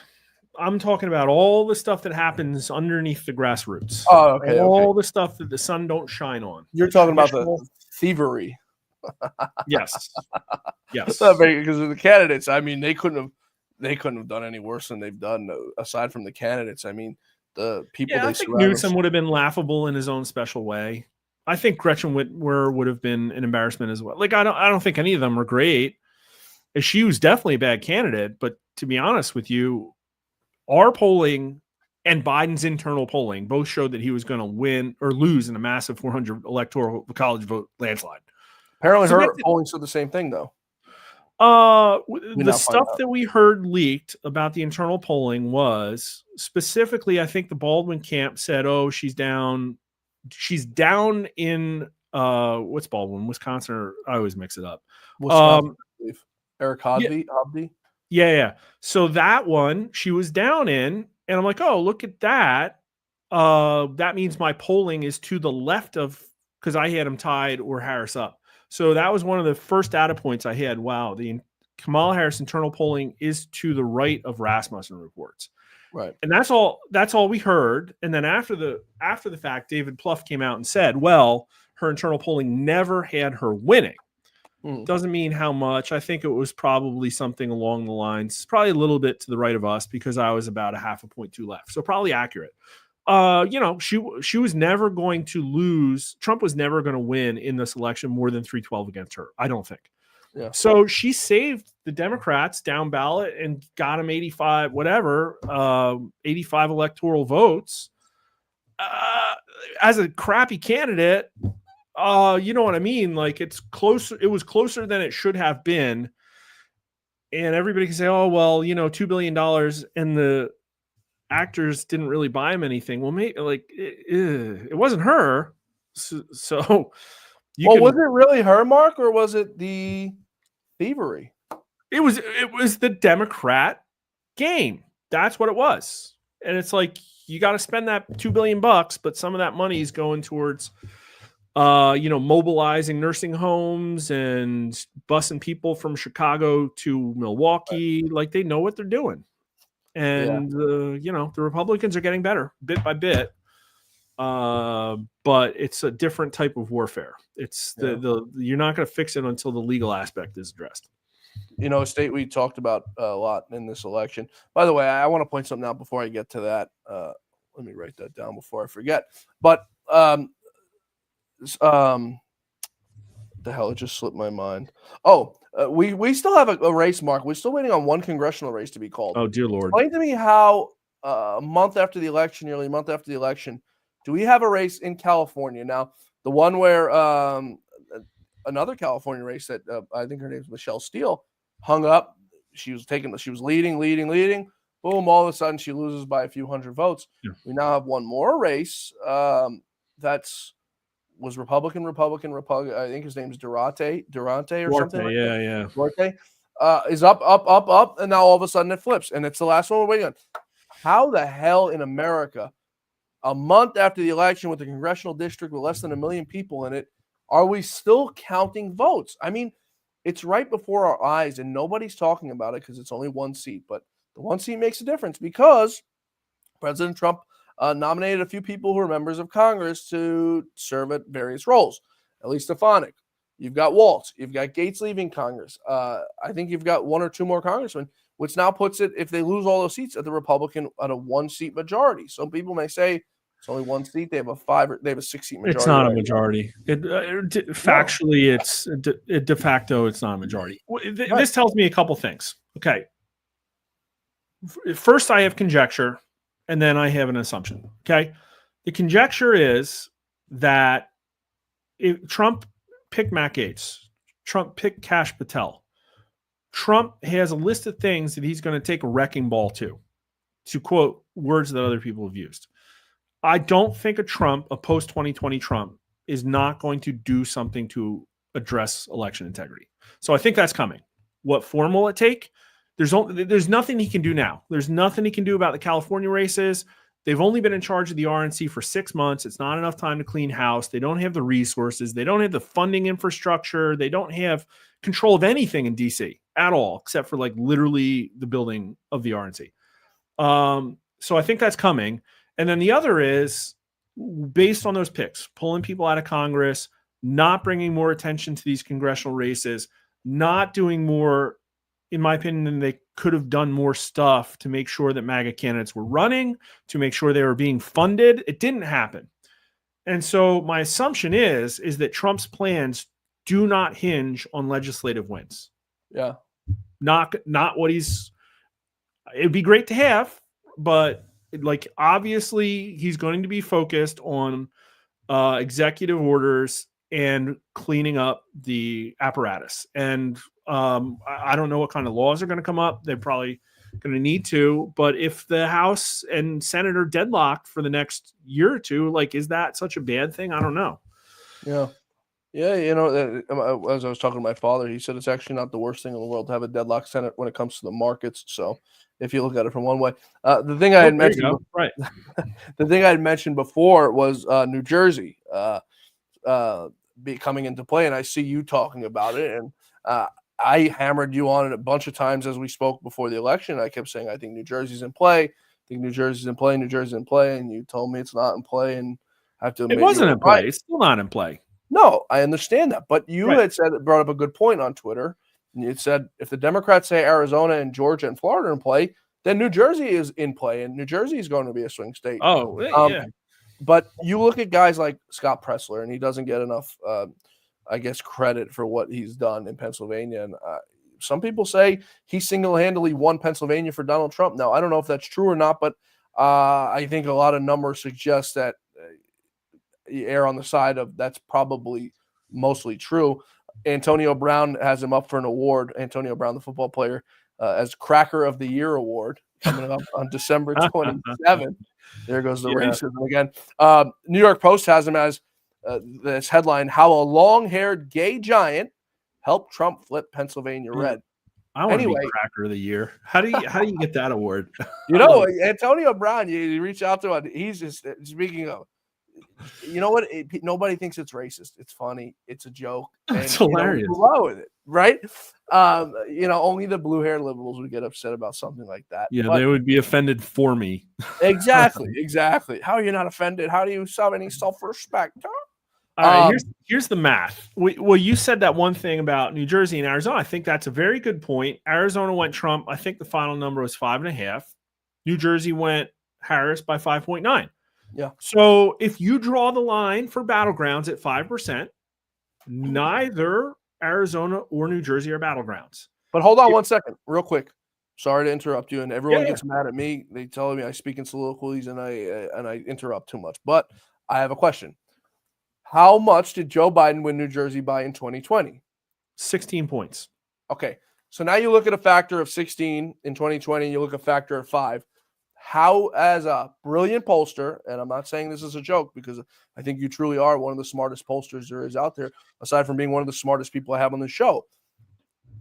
How do you look at it when you see it move by a factor of 2 times to Trump's favor in 4 years? What do you see it moving in another 4 years? The way I would look at that is you got to separate the electorate versus the public opinion. Okay. And they're connected, right? But they're two different variables, and it's harder for me to predict electorates. But what I like to do is see what shifts over time. And that part is totally up in the air. We have no idea. We'll get some early ideas but Trump is not in office. We don't know how his administration, its policies are going to be perceived. We'll probably start doing Vance matchups against generic Dem or a full field of all kinds of weirdos in the summer. That'll be our first read. Okay. And so if it's like, wow, the Trump administration's cooking and Vance is picking up a lot of support, then I think you're into the discussion that, okay, like New Jersey is in play. And then now we have, I don't know what his budget's going to be looking like, but if you have Scott Pressler working on New Jersey the entire time for 4 years, I would love to see him work for 2 years and see what that does to state legislature there and stuff like that, because I would love to see a lot of the nanny state garbage they've done rolled back. But 6% of 9 million people, okay, it's less than that because the electorate. So let's call it 8 million. 6%, there's 480,000. That's what the margin was roughly in votes, okay? Pressler could probably make up, I don't know, half of that, 2/3 of that, just by registering people over the next couple of years. It's just a matter of money. So yeah, New Jersey's in play. Absolutely. And it's like, okay, Trump's got to do his job, and we'll see how that works. And there will be responses to this. Democrats aren't just going to sit back and let it happen, but it's just as in play as Arizona is. I think they've got no choice to play. The crazy thing you keep mentioning money about Scott Pressler. I think Scott runs like a low budget operation. Just on crowdsourced funding, I think his early vote action is his PAC. I didn't see the RNC dumping millions of dollars into Scott Pressler's operation yet. I did see Scott Pressler posting pictures every single weekend at state fairs, which I mean, it's unbelievable that he was managed to help Trump flip Pennsylvania by going to state fairs. I mean, you think about it as someone who's a Politico like myself and like you, and you say, how is that even possible? Yeah, he's a force of nature, and he's clowning the Republicans. I don't know. Like, I haven't looked at the FEC filings, but I'm just going to guess. If you took that $2 billion that the Democrats spent this time, there's probably another $1 billion we don't even know about. Yeah, and then there's probably what's that? Kamala Harris has it in her bank account. Oh, yeah. Well, there's that, but so then out of that $2 billion, they probably spent, I don't know, $500-600 million is my guess on grassroots mobilization, door knocking, canvassing, vote collection, mules, blah, blah, blah, blah, blah. How much did the Republicans spend on that this time? The number has to be like 50 million, 100, maybe 100 million. Maybe the Democrats are outspending the Republicans 5-1, but I wouldn't be surprised if it was higher. I have no idea, but it's not a lot because DC controls where the Republican money goes. The Senate controls where the Republican money goes. The Koch brothers, like all the Club for Growth, Elon, Bill Ackman. Look at how much money Trump raised after 2020 that went towards election integrity, but it didn't because of Ronna McDaniel. So what happens if that money gets funneled into things that Republicans have not traditionally spent money on? That's what I'm interested in seeing because, in my opinion, that's the two upsets. Election Integrity Commission, rejigger the entire conservative fundraising infrastructure. And they got to do it. It can't just be pie in the sky. They can. If they can rejigger, as you like to put it, our election integrity, and I don't even mean rejigger it. I mean, just get these states to start following the laws, right? Simply follow the law.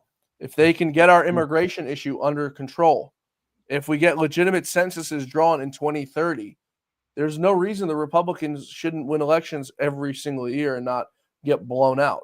But it's going to come down to the Republicans with a backbone forcing, and this is where Elon Musk comes into play, forcing these weak-kneed rhinos.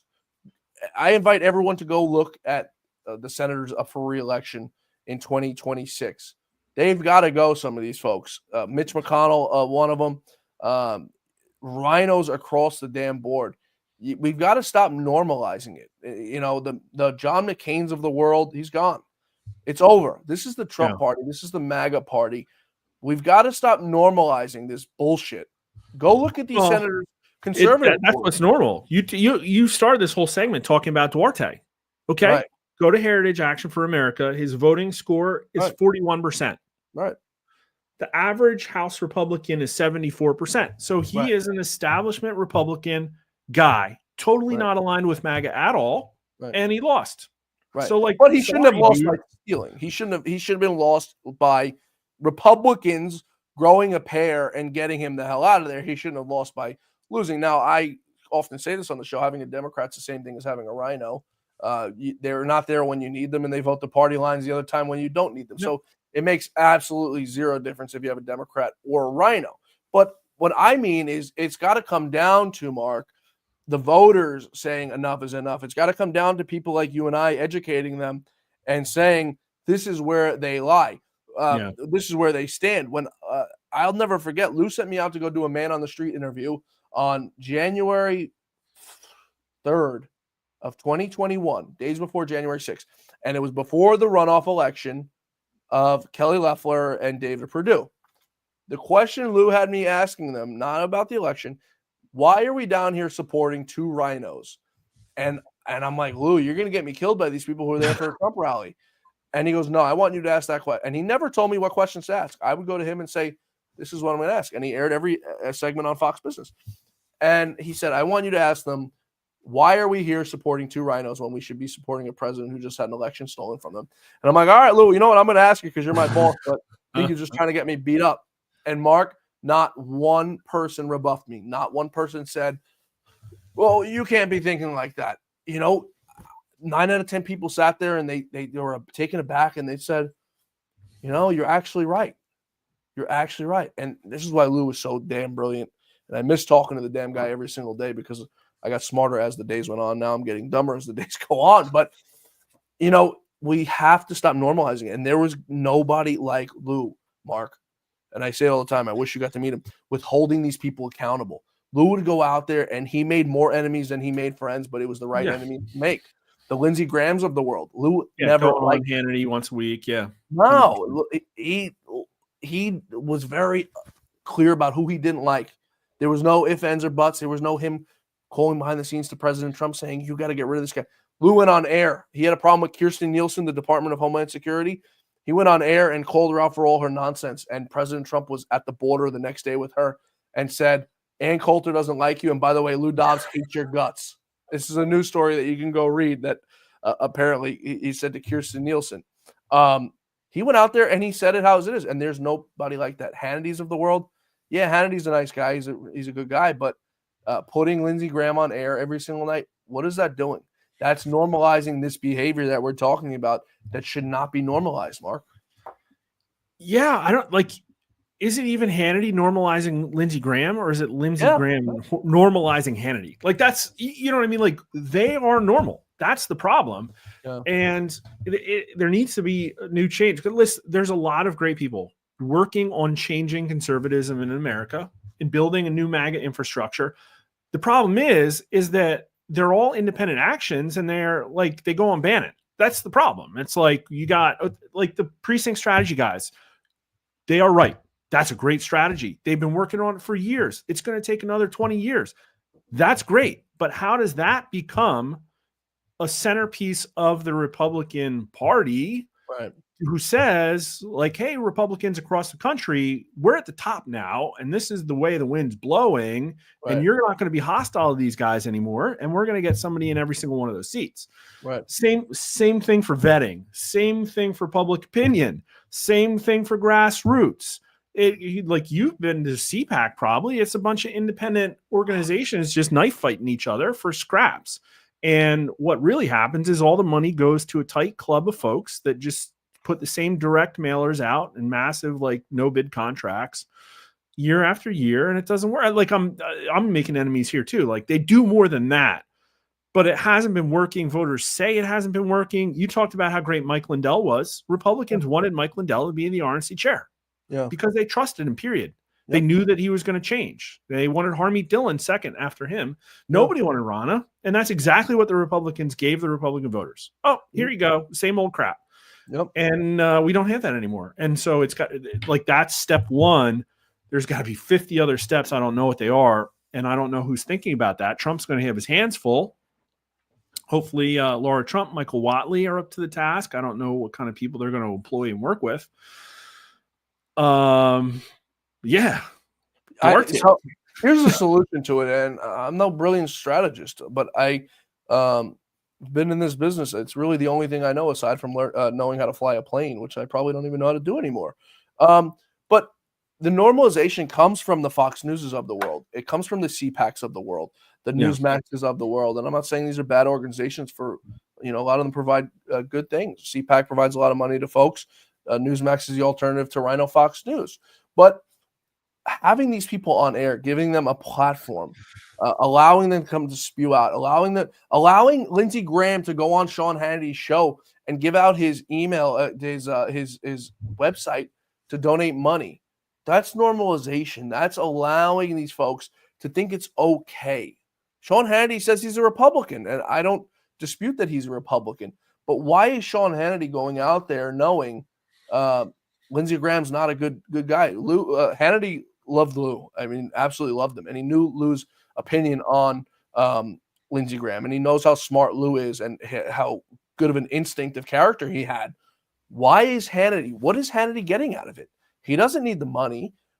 There's got to be a deeper reason of why he has him on. He's horrible on TV. Nobody cares to watch Lindsey Graham. The guy's total milquetoast. Comes to the table with nothing. He goes on Fox News, talks foreign policy, and tries to start a new war each and every time he's on. Yeah. Why is Sean Hannity, and I'm only using Sean because he constantly has Lindsey Graham on. There's far worse Republican senators, but those folks you see on MSNBC. I saw, what's his name? Is it John Bozeman of Montana? I think was on with Jonathan Karl, and he said something like, "Oh, I'm fine with Christopher Wray staying." it makes sense. He's a Democrat. He's on ABC with John or whatever the hell. Yeah, right. We're on. It makes sense. But you got Hannity sitting there propping up Lindsey Graham. It makes you think, Lindsey Graham, also known as Lady G, it makes you think, what is Hannity getting out of it? Why is he doing it? And I'm not making any slights at Sean. No. I've only known Sean to be a good guy, but there's innocent why? explanations. I don't know what all of the explanations are. You probably know better than me, but the two off the top of my head are like they're either really close friends or there's an aspect of like differentiation where it's like, Hannity, I've been in the business forever and I can get these big names to come on and other people can't. That's the only thing I can think of. You brought up a really valid, great point, though, about Newsmax, Fox News in general. It's like understanding the inside, the behind the scenes, the change, the infighting, the restructuring. That's kind of ugly stuff that you might not want to put as your first step forward. And maybe some people, maybe some boomers like watching the cable, they just want to see that the Republicans have their act together.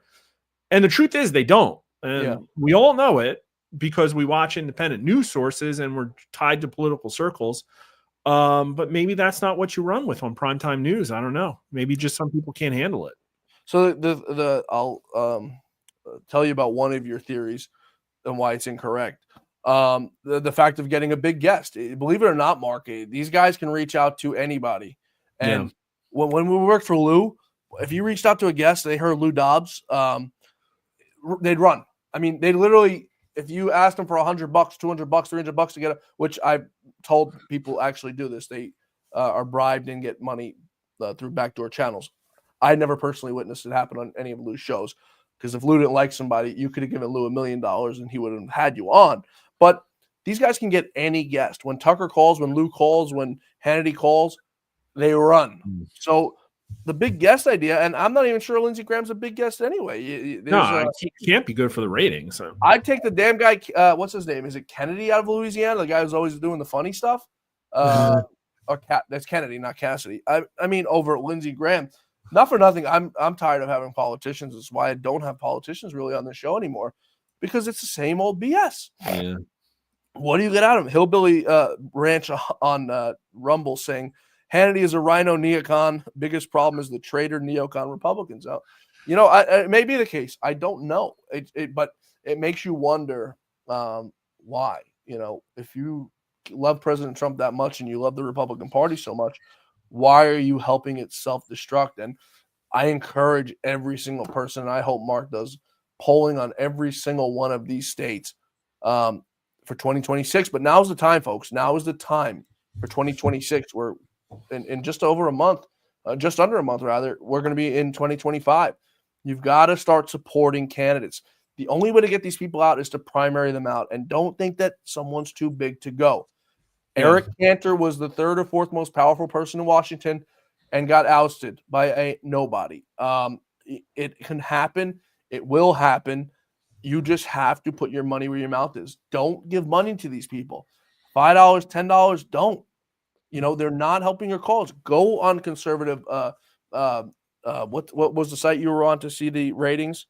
You can go on Heritage. Oh, Heritage Action. Yeah. Heritage Action does a very good job. Look at what these people are voting on. Just because they have an R next to their name doesn't mean they're Republicans. A lot of times it actually means they're rhinos. I mean, people are looking where to sink money. Like, go watch Steve Bannon, find a cause you like, put it behind 10X the Vote, put it behind Turning Point, put it behind Scott Pressler.